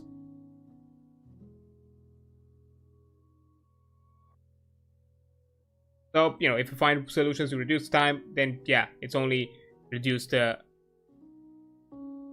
only takes a day if you're like, I'm guessing like either really skilled or have some insane sort of perks to your character. And ink yields. Ink yield, the Game Master usually rules how much magical ink can be harvested from a specific magic ingredient, but here are some guidelines. Other spell scrolls can be reduced to half their ink cost. Magical monsters are worth 2 ink, rare ones are worth 10. Artifacts are usually worth up to 10 to 20 magic inks. Buying 1 magic ink costs 3 silver when in stock. Spellbooks both yield and cost ink equal to 3 times their mana cost. And making ink, transmuting ingredients into magic ink may be done as part of crafting an item which requires them, or as its own crafting project. So you can, depending on, you can prep the stockpile or already have it. It's not gonna offer you some sort of like disadvantage. Maybe in elements of like storage, because you know you have this aspect that, you know, 3 doses of ink is 1 carried item. So in case the part, let's say for example you have a monster part that is worth 1 item, you can immediately, or maybe it's equal to like 1 carried, you can easily like distill it into ink, and now it's just 1 carried instead of being 2 or multiple. So, you know, it can be like more of a method to kind of like manage inventory, I think. But, you know, still good to have. Or who knows, maybe there are scenarios where you're gonna need magic ink for something specific that may not necessarily be related to crafting, and it's good to have on your person, just available. That can also be a scenario that can be, you know, deemed or designed by the game master. And finally, because I think that's, yeah, finally crafting artifacts. The biggest and most exciting crafting projects are often artifacts, which are highly potent weapons or relics that, unlike scrolls and potions, are usually a permanent boost to a party's power rather than a single-use resource. An artifact is about as powerful as a level up, or 2 level up in the case of legendary artifacts. As such, they are exceptionally difficult to craft. Create one, as the materials needed require 3 rare ingredients, and accruing 3 of these is the sort of arduous task that will likely require multiple quests of its own. So it's most likely it's going to be like specific rare ingredients. It's not going to be something like any 3 that you find, you know, that you find across your adventures. The player character needs a crafting or enchanting taken twice, and a dedicated workstation, or the skill taken once with a workstation of mythical quality, like an ancient forge or enchanted altar. So, you know, if you have the tools that can support your lack of skill, let's say. The precise effect of an artifact is decided by the game master using the artifact in the game master guides as example. A crafted artifact will have an effect appropriate for the ingredients used, of similar power to the artifacts in the game master's guide. And for legendary artifacts, these usually can't be crafted, but if the price is high enough and the process arduous enough, the game master may allow a player character to create one, but just a singular one to be crafted. The rest, if you want to find more, just adventure, because that's like, to me, that has always been the balance, and I think like within this system, it's clearly designed with this in mind. The biggest issue I've always had with, like, at times, like shoving crafting systems within a game is that it can quickly remove the purpose of adventuring to me.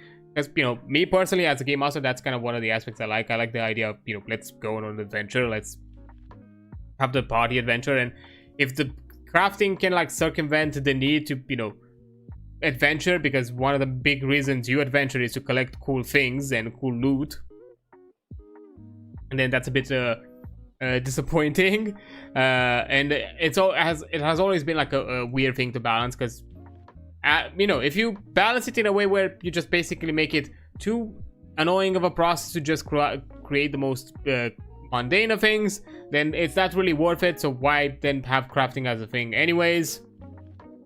And then if you make it, you know, like too simple, that means that the party can easily like gear themselves, and a lot of the adventures can like no longer, a lot of like the points of certain adventures no longer seem worth it, or depending on what you've planned yourself to offer as rewards, they no longer seem of equal value. Of course, you can probably adjust the rewards, but you know, at times you feel like, hey, you want to offer this to the players. Some systems don't offer a clear-cut way of how exactly certain things are crafted, and can make it a bit more difficult. Or, you know, they create this whole thing of you're adding too many bells and whistles, and which can then outdo whatever items you would probably collect within an adventure.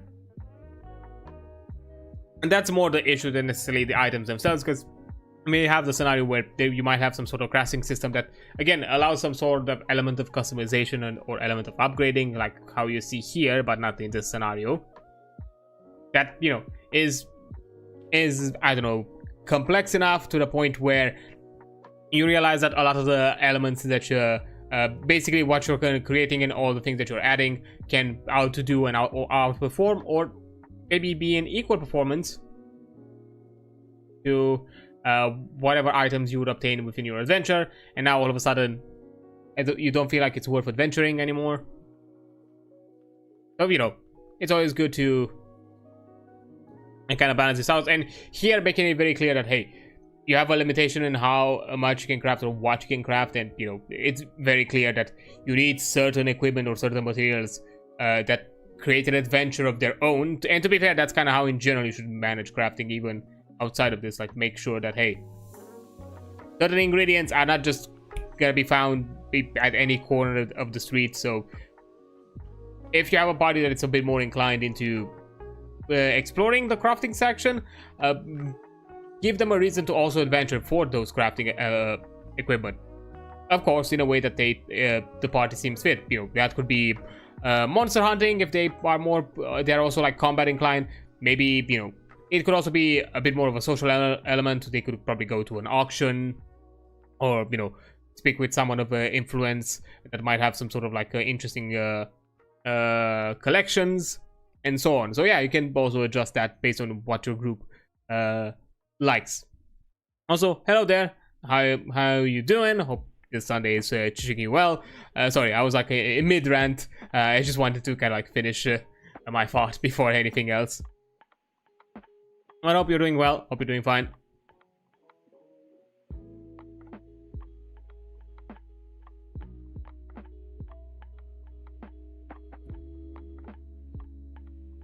Taking a sip because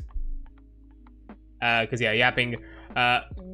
You know, these streams are the ones that kind of take the most out of me, mostly because I talk a lot than in my usual. Because even with like the gaming streams, I'm not necessarily pushed that heavily to kind of like, you know, fill the void with discussions, or have to kind of keep myself really on the go, because, you know, there is also the element of, hey, I'm playing a game or I'm interacting with something, while here, you know, it's just mostly a wall of text with some images here and there.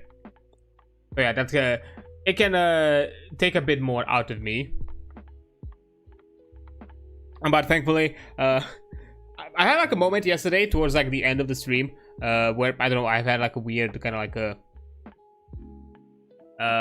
a I'm not sure exactly how to describe it.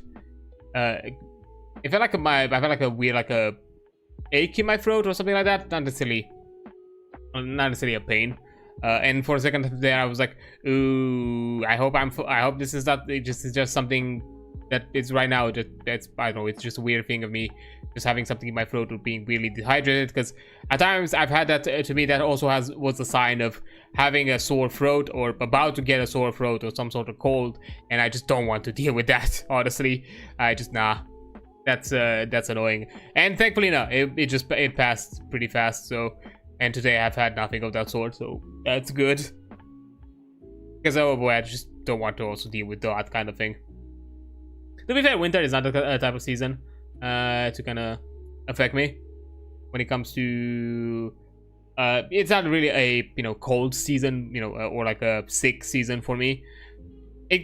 Sometimes autumn is, but in the past years not so much. I think since the before times, you know, things, I've been a bit more careful. Things once we were out of the before times. So autumn has not become that sort of thing. I've had moments to be fair, that's also it's been like a common thing for me. Summer, for some reason, it's a season where I get some sort of sickness or cold. But anyways, rant aside. Anyhow, that kind of like covers crafting, and I do like it that, you know, it offers limitations. It offers some ways where it still gives you reason to adventure. It's not just something that it can, you know, circumvent or, you know, remove the reason of, you know, one of the bigger reasons why you would adventure, which is usually loot. Of course, it's not the only reason, but for a good amount of players, and especially for like these kind of systems where, you know, combat is kind of like the main pillar, one of the fun things after finishing is a combat is, hey, is any of the enemy having something had something interesting on their person that we may have use of it? That's always fun to have, or fun to encounter, at the very least from time to time, if not necessarily after each encounter. So, you know, having basically losing its purpose, it's always if crafting somehow leads towards that. So it's nice that within this system it allows you to do so. But yeah, that covers crafting. We now have the followers system. Follower packs mounts, which for some reason are within the same chapter, or at the very least, I don't think. No, they're like separate chapters. It's just, you know, they're quick chapters. As I mentioned, it's a high likelihood we're gonna be done with it. As I said, it was like 194 was like the last page numbered, and with a chapter relevant, and we are already at 188. As I said, we're usually skipping through a lot of the lists. So yeah, I'm expecting within the next hour we're probably gonna be done. So yeah, let's go through it. There's no reason to kind of like delay. So followers. As player characters adventure, they may hire or inspire NPCs to travel with them. Persistent followers are rare. Sellswords are too costly to hire for long periods of time, and most others who join the player characters have their own quests and will only stay with the party for a short time. The allied NPCs chapters of the bestiary has guidance of playing one like a player character. So again, that's something I'm guessing for the game master to manage and figure out. But yeah, basically, from the way it's worded, it's made very clear that don't make followers be a common thing, because we and I can say that from my own personal experience, it can fuck up the bell curve. It can, like, balancing is out the window when you all of a sudden have even an equal amount of followers to your party. All of a sudden, it's still, again, action economy is like the biggest thing in most tabletop RPGs and turn-based systems. The side with most action is usually the side that wins.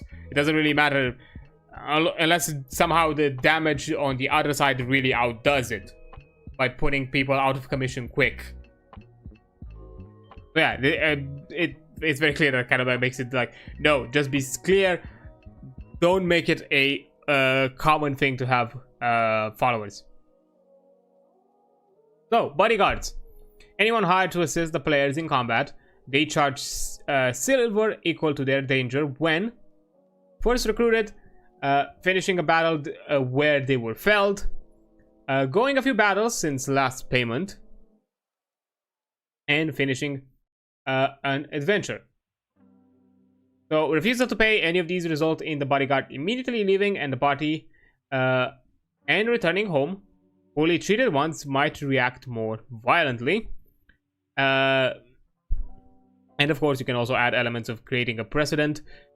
As you know, if we are talking about somebody who's within a sellsword sort of business, they might, you know, talk with their other contacts, and all of a sudden you create a reputation where you're not the type to pay those you hire, and all of a sudden people will not be willing to work with you.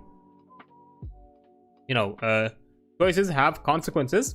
The Game Master decides who's available to hire in towns and other areas using the creatures provided in the bestiary. And out of needed for recruiting followers in a tavern, that's fair. Then you have tag-alongs. Sometimes NPCs will briefly travel with the player characters if rescued or if their goals are aligned with the party. They usually help in combat unless they have a reason not to, but don't stick around for long. These don't charge money, though they may ask for other favors. Again, if, as mentioned here, it's kind of, they have their own goals and purposes. So if for the means of achieving the goal, the common goal, that's a good enough payment for some. With sidekicks, NPCs that are permanently added to the party's rank, they are treated as equals, and a fully member of the party should be kept to a minimum, avoiding giving more than one or two of these at a time. Still, there are occasions where it's an appropriate reward for player characters going out of their way to greatly help someone. Allied NPCs don't share of XP since they don't gain levels, though the Game Master may grant them new abilities if they stick with a party long enough. This makes them a very noticeable boost to a party's power at little cost, which is why they're so discouraged from giving it out recklessly. So yeah, as I said, it can really mess up the balance if you are not careful. And non-combatants, some NPCs aren't strong enough or willing to assist in combat and are with the party for other reasons. They may have important skills, knowledge, or authority the party needs. These are usually fairly cheap and don't cause much imbalance, because they're not going to offer too much assistance within combat. There is also kind of the downside that you probably have to protect them or make sure that they're not going to die, so that you have to kind of like keep that in mind for the purpose of probably not necessarily requiring it any sort of cost at all, or an extremely minimal cost to have them around and assist in whatever they need to assist. But yeah, it's made very clear, because this game, it's heavily focused on having tactical combat. One of the ways to kind of like circumvent tactics, or at the very least not needing to go too heavy on tactics, is just sheer amount of numbers. So this system making it very clear that and making it a challenge or a high cost to basically outdo that concept. It makes sense, because if you look at this with a bodyguard, yeah, it's gonna get costly fast.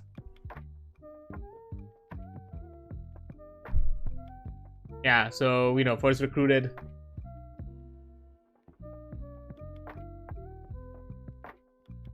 And they charge silver equal to their danger, so depending on who that bodyguard is, they're gonna be costly even at first payment.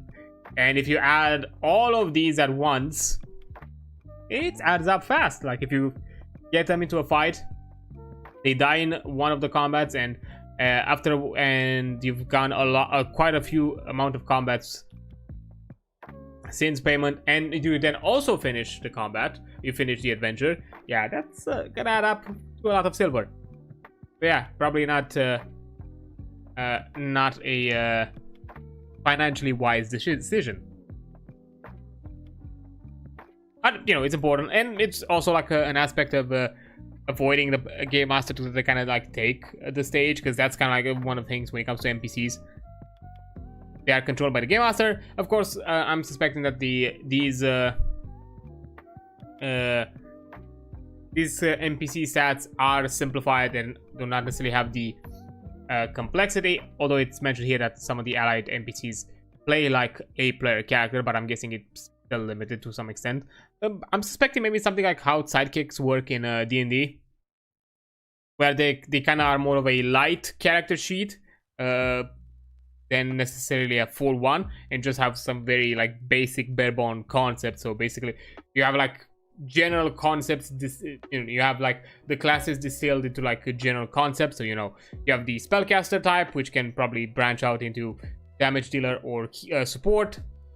You have the martial type, which can be long range and or physical. And I think there was like another one that you had, I forgot. If I remember correctly, they were like two. Maybe the range and the martial one were like in separate depending on style. Like you have like a captain fighter sort of one. You have more of a skirmisher type. I think they were like separated in the kind of roles as well. But overall, I think they were like in total like 3 to 4 types of sidekicks, and how they were like distilled.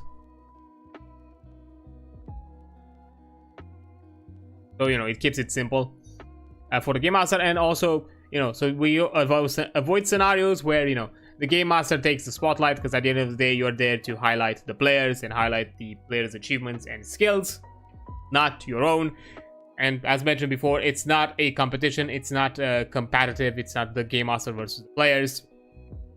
You are there to raise up the players, you're there to kind of like put the players on a pedestal, but make them work for it and overall have a good fun time. And you can make it in such a way where, you know, you being the adversary and being the one that, you know, wants them to win, being their first supporter, can be a fun time. So, you know, always keep that in mind. So yeah, this is also like a good way to kind of like avoid those scenarios where you will either accidentally take the spotlight one too many times because you have too many NPCs that might outdo the group, or might have too many, there might be too many scenarios or too many, the chances may get too high for you to kind of take the spotlight. Simply because, I don't know, how things get ordered in combat, or when you decide to take decisions, or when exactly you are positioned with the rest of your group. That sort of thing. But outside of followers, you also have pack animals. Player characters that wish to carry extra items past their normal capacity can acquire carts or pack animals to assist. Pack animal like a mule or a goat can carry up to 6 additional items. They can feed themselves in lush areas but cost 1 supply, or special feed, which is an item carried that costs 2 silver per day in a barren climate. If a party has multiple pack animals with them at a time, they have to pay this cost even in lush areas, because there's a limit of how much they can eat from within the means of nature. You know, in the immediate vicinity, that is. Pack animals won't enter dungeons or other cramped adventure sites, and are usually lost or stolen if the party rests in the dungeon before returning. So make sure that, you know, they are safe. Player characters don't bring pack beasts into combat unless they choose to or are ambushed. Retrieving a carried item from a pack animal takes a big action, and enemies present in battle with a pack animal may steal from them in the same way. So, you know, advantages and disadvantages to weigh. Pack animals can be equipped with a card to increase the carried items to 10, and a pack or cart costs, a pack beast or cart costs 20 silver, and a cart may be crafted with free scrap as mentioned above. Yeah, this is a good way to kind of like, you know, manage your inventory, but keep in mind that you still have to protect the items that you have in the you know, the real estate that you've acquired, to make sure that you're not putting yourself in a bad scenario while you're at it. And finally, mounts. Some player characters may use mounts to improve their combat capabilities. If they and their mount meet these qualifications, the mount must be trained and willing to be mounted in battle. Most beasts can't be mounted, so the mount must be a creature actually suited to be reading, so no other player characters or humanoids. Man, so you can't do like the weird shenanigans of having a gnome ride like a human. I think like I've seen like weird mechanical shenanigans, and because of how like rules are kind of like written when it comes to like riding and mount combat, like mounted combat, which is what we're getting into. For mounted combat, mounts have a bonus or penalty to the rider's speed. Their own speed comes up only when separate from the rider. Mounts have 1 max train by default. The player character can spend their move action to have the mount take a move or a big action. Mounts otherwise take no actions unless noted. If the mount is larger than the player character's size while riding is that of the mount. The player characters can't ride mounts smaller than they are, so they have to be of equal size or larger. All damage to the mount defaults to hitting the rider instead, though enemy single target attacks can specifically target the mount. If both the mount and rider are caught in an area effect attack, only the rider is hit. So, you know, at the very least you have higher survivability chances for the mount. In some scenarios, if the mount or rider is felled, the rider falls off and falls prone, and the mount flees combat, though returns to the party once the battle ends. Enemies may spend a big action to dismount the rider. Mounts can carry a rider through cramped hallways that are 1 square wide and generally can't function indoors, so keep them in a stable. When it comes to buying a mount, they can't be bought in town. Most can't be bought in towns, and buying one is a rare opportunity. Riding horses are fairly common though, but Then again, I'm guessing when it comes to like mundane horse riding and not mounted combat. So yeah, you can probably easily acquire a horse, but they don't expect them to actually behave within combat scenarios. So that's something you can also add to the element of balance. And you know, overall, as an example, we're just gonna look at the first one. Riding horses, +1 square speed to your additional speed, I'm suspecting. It costs you 15 silver. Speed 7, HP. Oh no, their speed is 7 and 1 square speed. I'm not sure exactly what that means then. Rather ignores the strain cost of traveling too many marches in a day. Kick, 1 crushing damage, pushes the target 1 square. Let's see, the mount must be trained. The mount have a bonus or penalty to their own speed comes up only when separated from the... okay, I see. So this speed is taken into account when they are not with a rider, and this is the speed they get in account to the rider speed. So if you have speed 7 as a character, then the speed with the horse is 8, but the horse on its own has 7. Or, you know, better example, if you have like speed 8 and you get 1 square, so you don't get confused with this one. It's 9 speed, and on its own, the horse has speed 7. So that's that makes sense. That's fair. But yeah, overall, neat at the least. It doesn't seem like it offers a few like you know, a few excuses, not excuses, but a few moments of forgiveness when it comes to like, you know, the mount being hurt, because to be fair, that's probably one of like the biggest things to manage at times if the system does not offer any sort of like progression or ways to kind of keep mounted, keep pets like creatures, or you know, protected, or companions. This has always been, I've seen this has been a common issue where companions are, especially of companions that are mundane creatures, that built to have some sort of like, I don't know, progression stage or element, and they always die quickly within the combat scenarios, just because, I don't know, some errant AoE attack, or you know, the mechanics are designed in such a way where, you know, the damage is taken equally to the rider and the mount. So having a few moments where, you know, the mount forgoes, you know, damage is nice. You know, things like AoE is still taken by the rider instead of the mount including. You know, damage defaults to the rider and not to the mount unless it's specifically targeted. And you know, you also have some benefits that, you know, the mount can take certain actions instead of your move action. So technically, you can get the benefit of having an additional attack if you use your move action to do the mount's attack instead. So that's nice. You get some additional like tactical advantage, or at the very least, like, you know, combat like damaging benefits. But again, you at the cost of, you know, you're stationary now, but you've done an additional attack compared to, you know, if you were unmounted. But yeah, overall neat, simple, not too complex, easy to understand, easy to grasp, and I'm sure, like, depending on all these varieties, you get some additional effects and things, so we can take into account how to use them. And you know, as mentioned, if they're like a rare thing, even with the mention of horses, they're probably not going to be willing to stay in a combat scenario. So like, you know, if an ambush happens, it's probably better for you to it's most likely gonna happen that you're either gonna run away along with your horse, or the horse is just gonna throw you out and it's gonna do its own thing.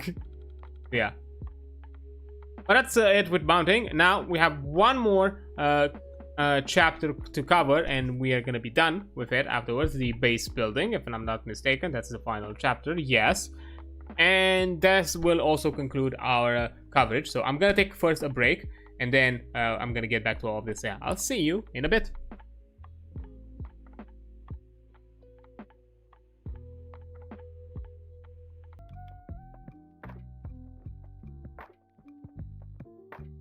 And there we are. Now, let's conclude this. As we all have left is base building. And after that, I'm gonna have like some quick thoughts and probably gonna be done for the day. So, base building. In longer campaigns, players may eventually seek out and acquire a base of operations as a long-term goal. This provides various permanent benefits and something to spend larger amounts of silver once the player characters accrue enough to stop worrying about normal expenses, which is a common thing that happens in long-term campaigns. We have too much money and have no idea what to do with. Now, when it comes to base types, you have makeshift base, which can be a camp, a cave, or shack, fortified with basic protection. This base does not provide safe rest or count as a settlement, but those provide storage, protect from random encounters while resting, and protect pack animals from being stolen. Creating a makeshift base takes 20 silver worth of camping supplies, weighs as 1 carried item, and takes a watch to set up. You need to kind of like prep it in advance. It's not something that you're just gonna have it as part of your watch. Stronghold, a secure castle or other fortified structure, guarded, staffed, and stocked with various amenities. On top of the benefits of a makeshift base, this allows the party to save rest and counts as a settlement for crafting projects. Establishing a stronghold costs 150 silver, 100 if renovating a cleared adventure site instead of building one from scratch, and a week's worth of from professionals laborers included in the price. Now, for base benefits, resting makeshift can provide can protect from encounters while doing travel rests, while strongholds let the party take safe rests. When it comes to storage, any number of items can be stored at a base for later use. Pack beasts and cards may also be stored here and won't be stolen. And workstation and staff, these provide further benefits for silver, which can be seen below. When it comes to base upgrades, we have food sources, gardens, fishing spots, stockpiles of other food sources. Allows the party to restock 1 supply per week for no silver cost when safe resting there.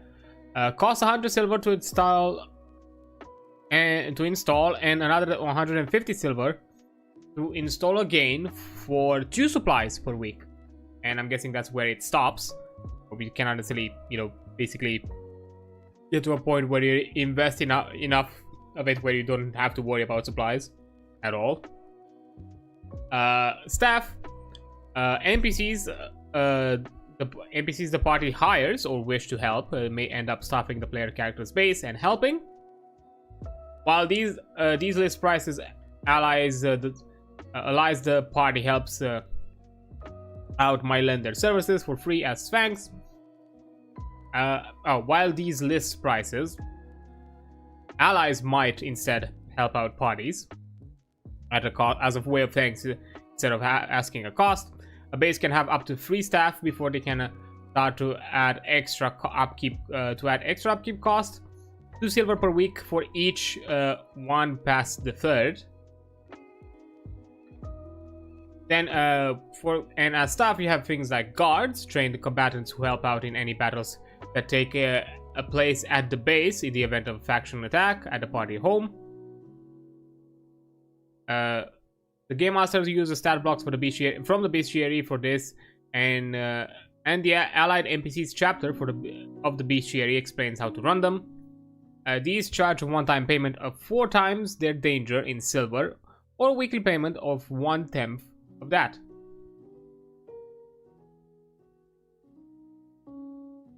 Then you have ritualists, civilian mage studied in a particular kind of magic who produces scrolls for the party while they're away.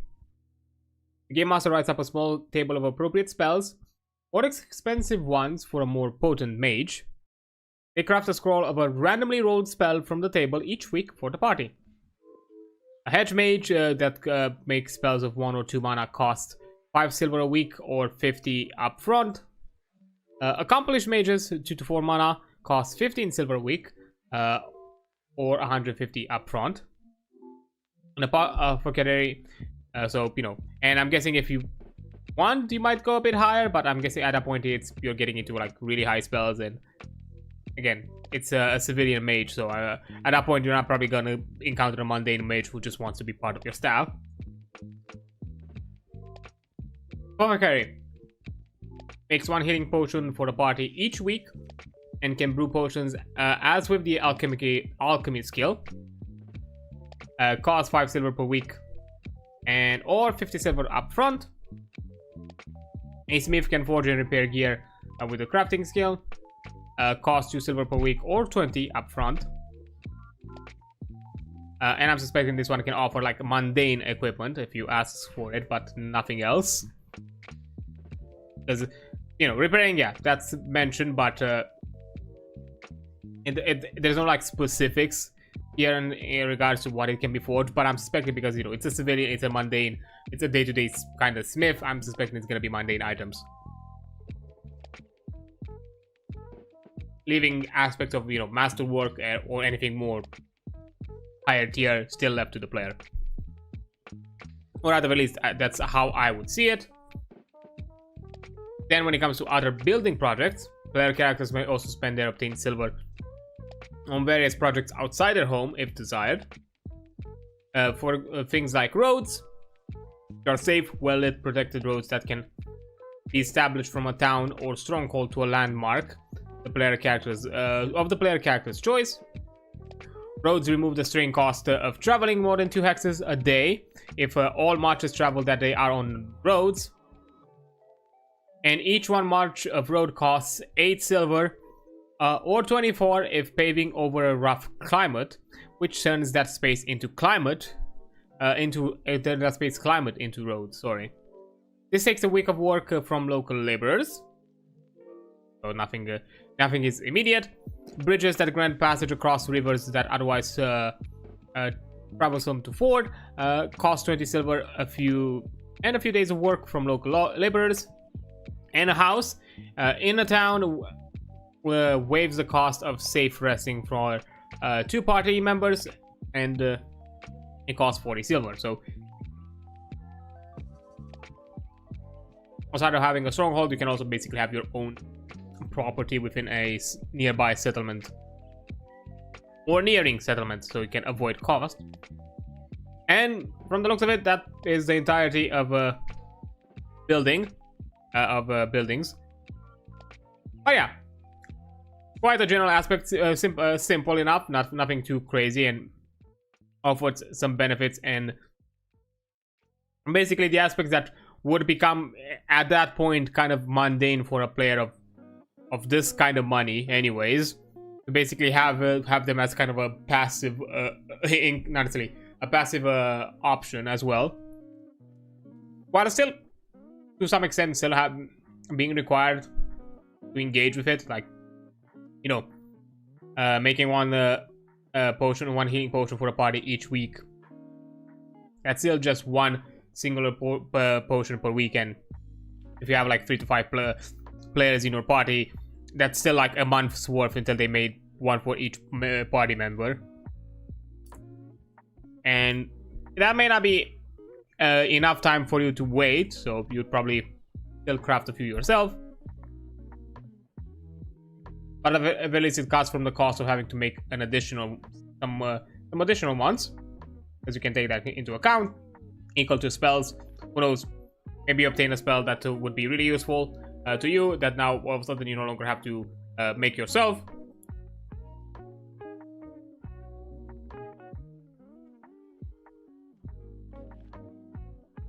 And everything else just general benefits. But yeah, it's obvious that this is I've always seen this as a kind of like a general progression in longer campaigns, where players who have advanced a lot and have a lot of means of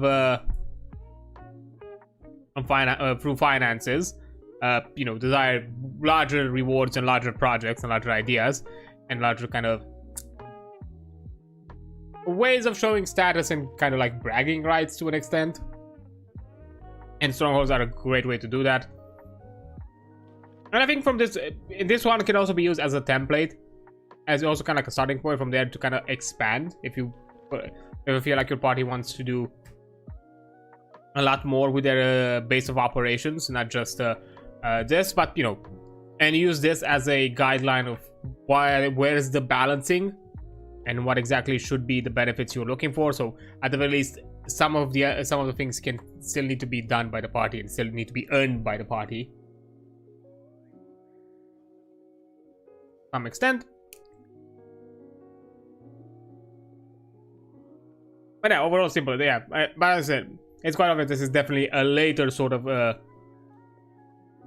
system and mechanic to take into account, because most beginning parties will not have this kind of money.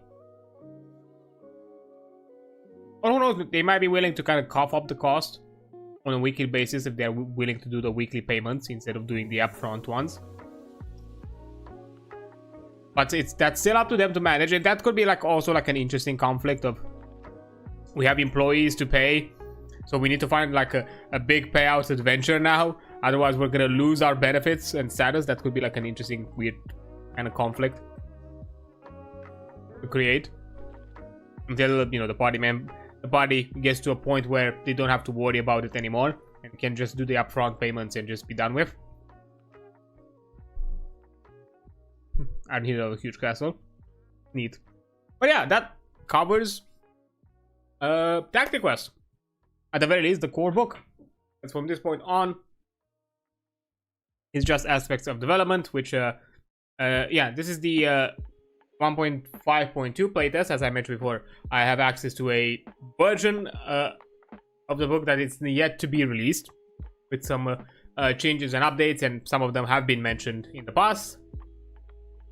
Just to kind of get an idea, there are some combat adjustments, some skill adjustments, general and equipment and equipment options, as well with ailments. Oh, the ailments was one of the changes where it no longer costs strains, but even safe rest now can only reduce an ailment by 1 stage. So it's no longer that, I guess it's no longer like that costly in the sense of requiring you a strain, but at the same time it's not something that you can quickly remove. Crafting changes highly affected by the skill system changes. Now only use 3 distinct skills, which are all highly useful, so the player can may spec into narrower crafting abilities through custom skills. So they kind of like simplified it, generalized it, so it's easier kind of like spec into. If that's something they want, that's nice. So there were some changes that we've encountered, so you get an idea of what happened. Equally here with the equipment, from the looks of it, added a new masterwork equipment option. Oh, just an equipment option, not the system in itself. Some class and creature type reworks that it's something we've not looked at ourselves.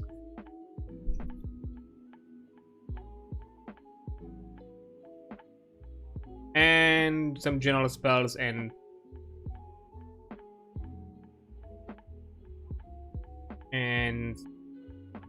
creature types adjustments. But yeah, when it comes to the status, so what's marking green, it's done for the core design. Not all quirks have been seen used in campaign, however some more testing is still helpful. So overall, at satisfying points, warrior, scoundrel, swashbuckler, alchemist, arcanist, runeblade, and Valkyrie for the classes have been at a satisfactory point at the very least, while the rest could still use more testing or are still in need of testing.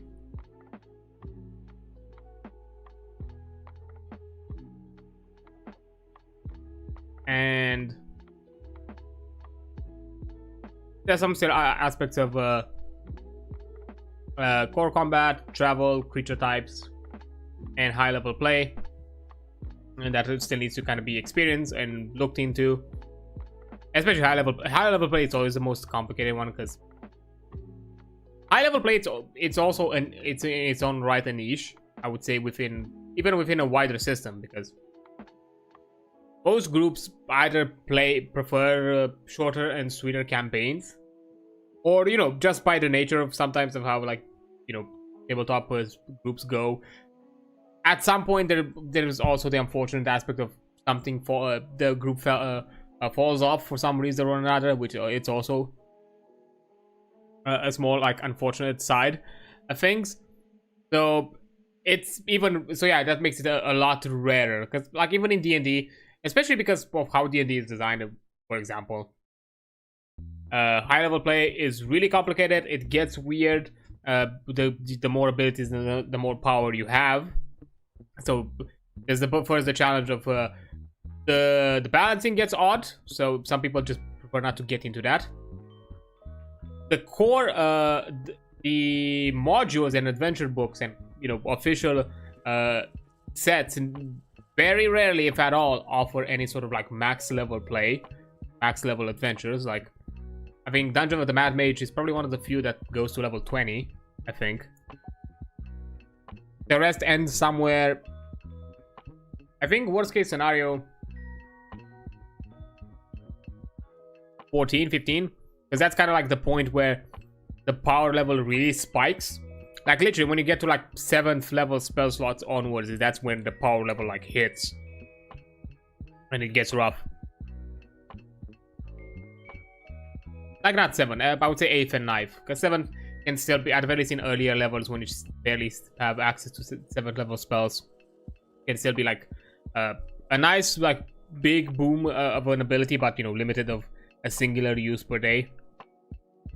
Because maybe that's kind of the thing. The spellcasters and some of the classes get really funky at high levels, but especially spellcasters. And all of a sudden, you have a lot of kind of circling around to kind of get to deal with the balancing. Yeah. Now, what is useful feedback as kind of to kind of offer this to look into this as it is.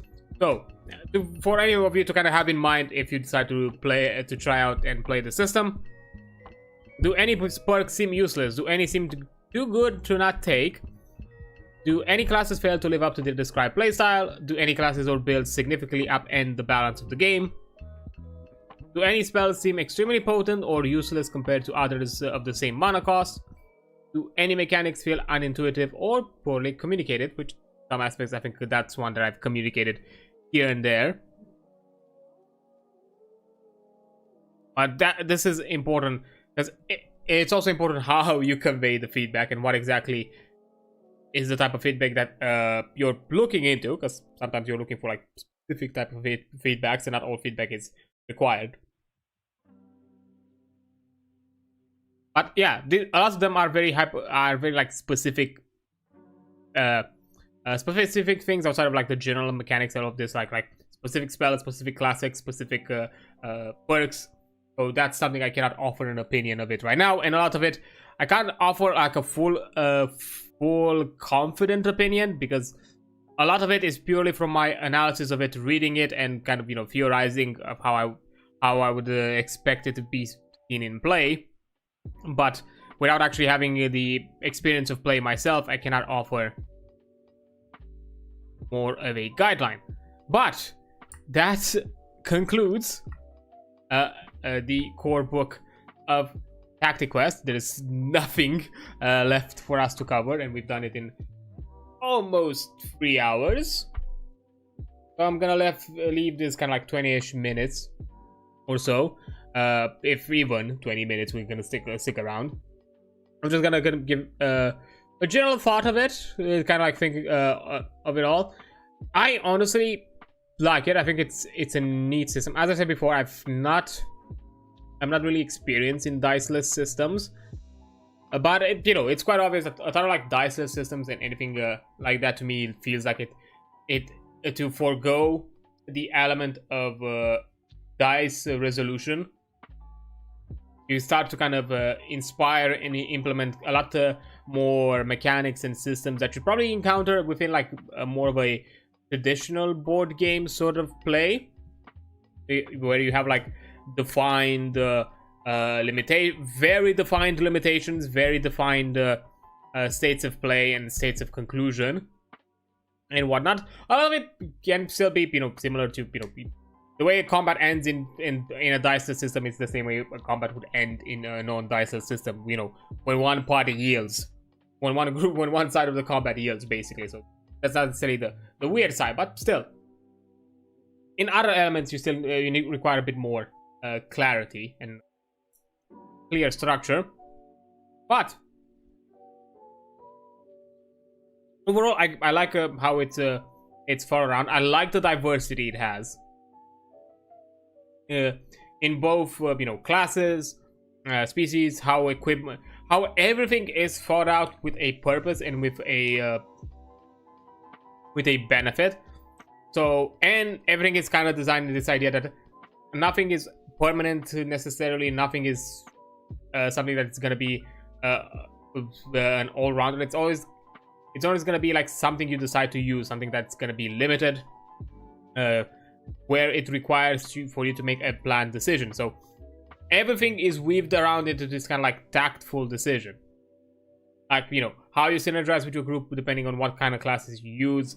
Same way how the classes synergize with what species you decided to play with, and what are other perks that kind of offers, and how all of that kind of goes together. How the skills can offer you some benefits in combat and outside of it.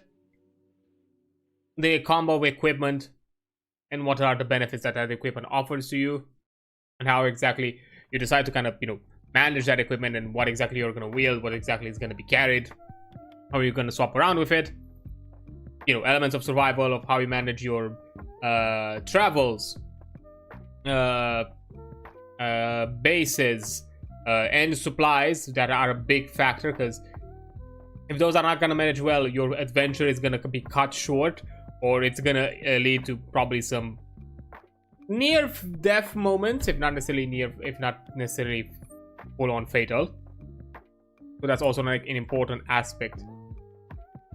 So everything is a clear, deliberate decision that you have to take in account, that has a lot of importance. Even within combat, you have a ton of like limits and decisions that you can make. Do you use certain spells in certain at certain times? Do you use certain actions? How do you kind of like weigh them together? How decide to if you decide to go faster into combat, go slower into combat. If you decide to kind of like synergize with your party, that's also really important. And of course, managing all the other aspects of resources, being things like HP, equipment, how you obtain it, how and everything is, and also everything of it is designed into the idea that you need an adventure. Like you want to craft some, you want to forego payment, and even there, then you can adventure for those materials and craft them yourself. And to some extent, you kind of need to, because even within the settlement and travel system, and resting system, it's made very clear that there is a limited amount of supplies, and there's so much you can obtain in a weekly basis. So you might not obtain all that you need, and not to an amount that you're gonna consider that it's necessary. You might be still running short, so that means that you probably have to circumvent that with your own means, if you're talking about like specialized items and equipment. That so basically everything, it still kind of encourages you to adventure. Nothing is kind of makes you settle, and it makes sense for a tactical game to basically kind of encourage you towards combat, towards having an adventure, having goals, even if it's goals that you immediately set in the moment of play, or overarching goals that you set for your character or for your group as a whole. But there's never, from the looks of it, there's never like necessarily a point where you feel like you're not gonna have a reason not to go out there and have a fight and utilize these systems that have been given you to do such things. And of course, you still have classes and perks and abilities that still can benefit with the social factor. It's not necessarily completely foregone. And I would say, as I said before, with a bit of adjustments, you can still reward them in smaller amounts to some extent or another, even whenever combat is not done, but in some way it has still been like tactfully kind of been resolved the situation. I don't know, for some sort of like negotiations or trading or something else of that sort. You might still offer them some reward, but maybe not akin to what is the general reward and way of obtaining experience and level up in this game, and something different. So otherwise it doesn't feel like, so you can still make it feel interesting and kind of like a living world. It doesn't necessarily focus on this kind of, because yeah, sometimes you can see like certain aspects that feel gamey in the way that, you know, they are structured in a way that, oh yeah, you just do this at this stage, and the next stage is doing this, and then the next stage is doing that, so on. For example, I've had this kind of observation with Lancer and how exactly the mission structure you have, because you have the mission prep, the mission as a whole, and the mission like conclusion, mission epilogue. And it feels like a very kind of like gamey structure of, oh yeah, you have the kind of lobby lobby prep session. You have the moment where, you know, the mission happens, like the game session happens, and then you have like the post game session, where of course, if you, with a bit of flexibility, you can add a lot of elements of roleplay, pre and post, and depending on your group and how exactly you're going to manage certain aspects, you can probably also kind of interweave it during the mission. But the system itself does not really encourage that, and it's very clear that it doesn't really offer you any ways of doing this. While in here, you still have means to do so. Some classes still offer like social benefits. So it's very clear that, you know, it still takes into account the idea that, you know, there's going to be players who still want to approach social scenarios. So still offer them that option and certain perks for it if they choose the appropriate class and perks. So they can still play within that fantasy, but still, you know, have interesting, engaging combats. I really like the element where, you know, in the interpretation that certain, what would be seen in other systems as classically taken with, oh yeah, they have magic as a way to kind of like forego, and the aspect of having multiple perks and abilities. Here they are seen as non-magical, things like Bard, the Ranger. In other systems are seen as just either like a full spellcaster or a light spellcaster, in the case of the Ranger. And, you know, a lot more variety and basically, and I like that, you know, it's taken on the kind of expected class archetypes that you probably would see in a game. So then afterwards, the multiclassing could allow you even deeper customization. So, you know, I kind of like mentioned before, like one of the classes that you have here is the Rune Blade, which in certain systems, that's something that you would probably multi-class into, like, you know, combine a magic user with a spell user, or maybe have some sort of like minimal subclass that has some built-in like magical abilities.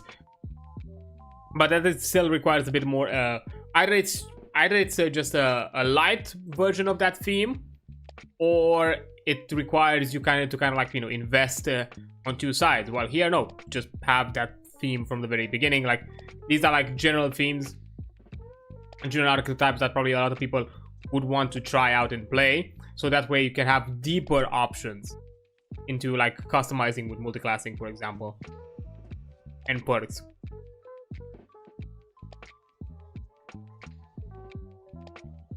Yeah, honestly, it's a system I would recommend, especially for those who in general avoid the more traditional tabletop games or tabletop RPG games that are more heavily leaning towards dice and dice use. If you're someone that, you know, cares a lot for their agency and a lot about their decisions and play style, then I would suggest a game like this. It's probably worth you giving a look at and a try. As mentioned before, the only point where you require, and it's not even mentioned in this book, the book that it's required for the players. Literally, this entire book, outside of like some elements of decision making, or elements of RNG, like random encounters and all of that, or things that were pertaining to the player, no mention of dice was mentioned outside of just doing like randomized character creation. No mention of dice. Purely, you choose your perks, you choose your equipment, you choose your class and species, and that's it.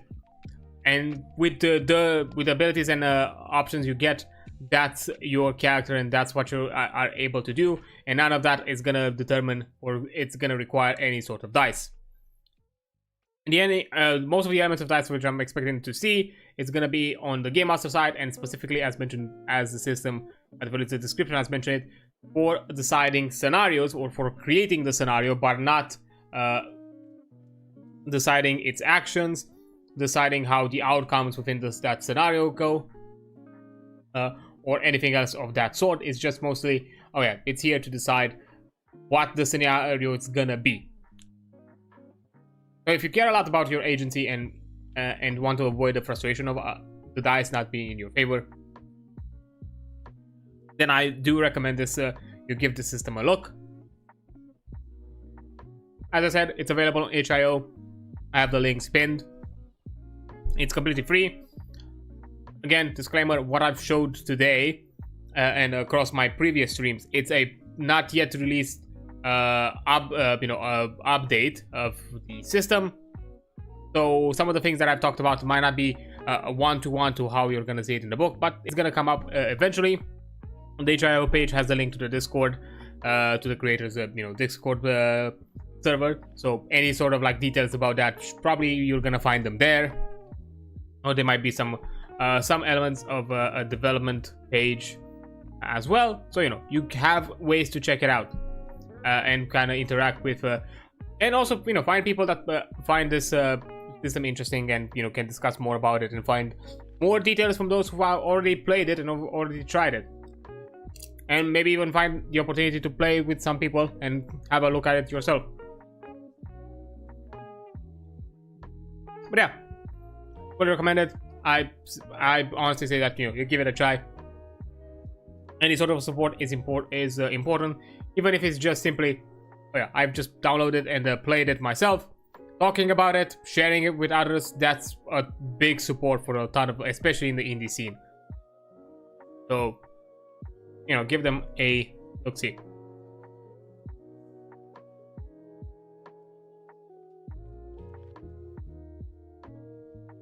But yeah, I think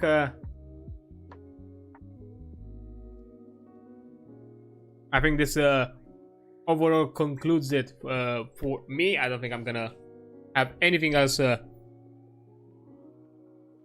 kind of talk about and mention about it. So yeah, I think that's where I'm gonna conclude it for today.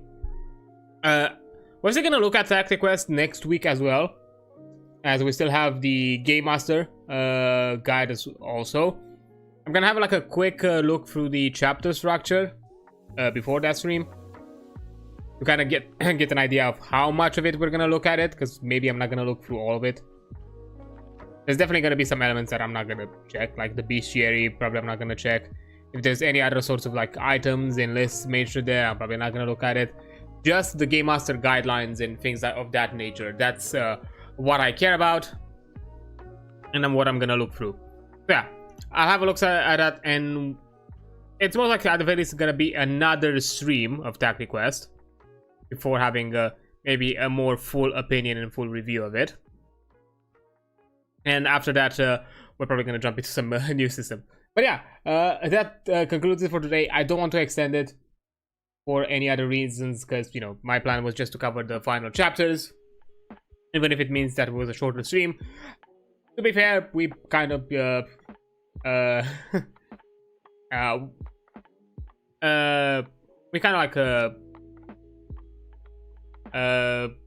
kind of added the missing hours with our other previous streams, because yesterday's streams with Void Train took we stayed for like another hour for me to conclude some setup things, and Final Fantasy, the Final Fantasy stream also took a bit longer to finalize the not the Heavens or them, to finalize A Realm Reborn. So we've also had an extended stream for that one as well. So I think we streamed in total per week, we've streamed at our usual amount.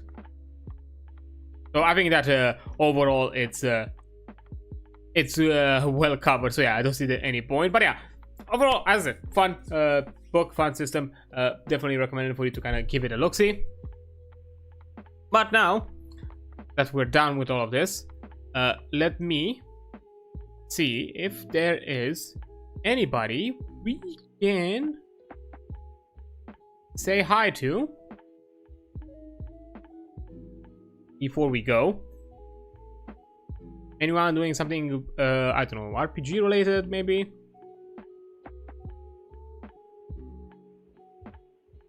Or just maybe, or maybe indie stuff related, that could also work.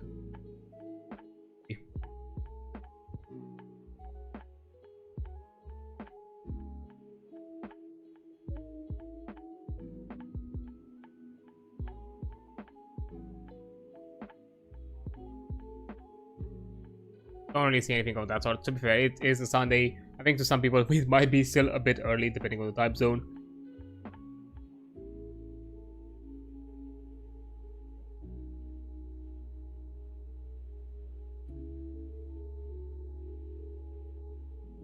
I think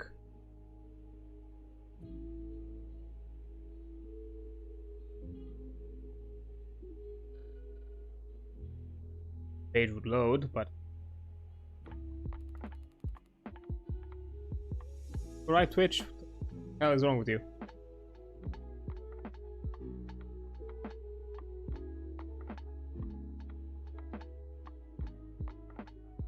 Yeah, I think I found somebody to be mad for some reason on the Twitch, which is being a bit sucky right now with me for some reason.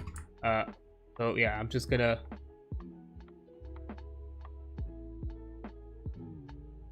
put this correctly. I write it correctly now. Yeah. Okay, let me do it on the first. Now, this end channel.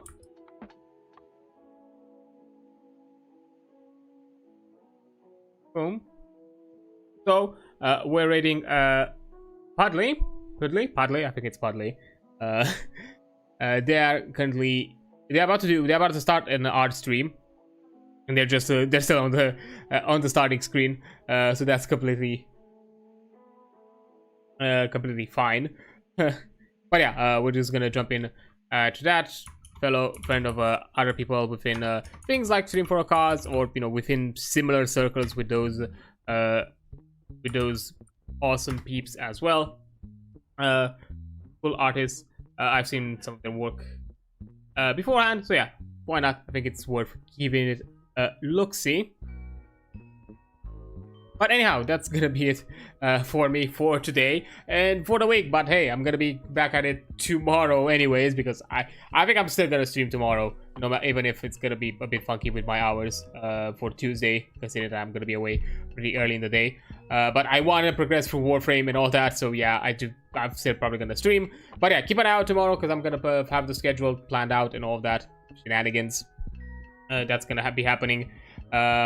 And yeah, as I said, nothing on Tuesday. That's gonna be on Wednesday, and then the rest as per usual. But anyways, thank you so much for being here. You've been amazing. Don't you forget that. I'll see you on the flip side.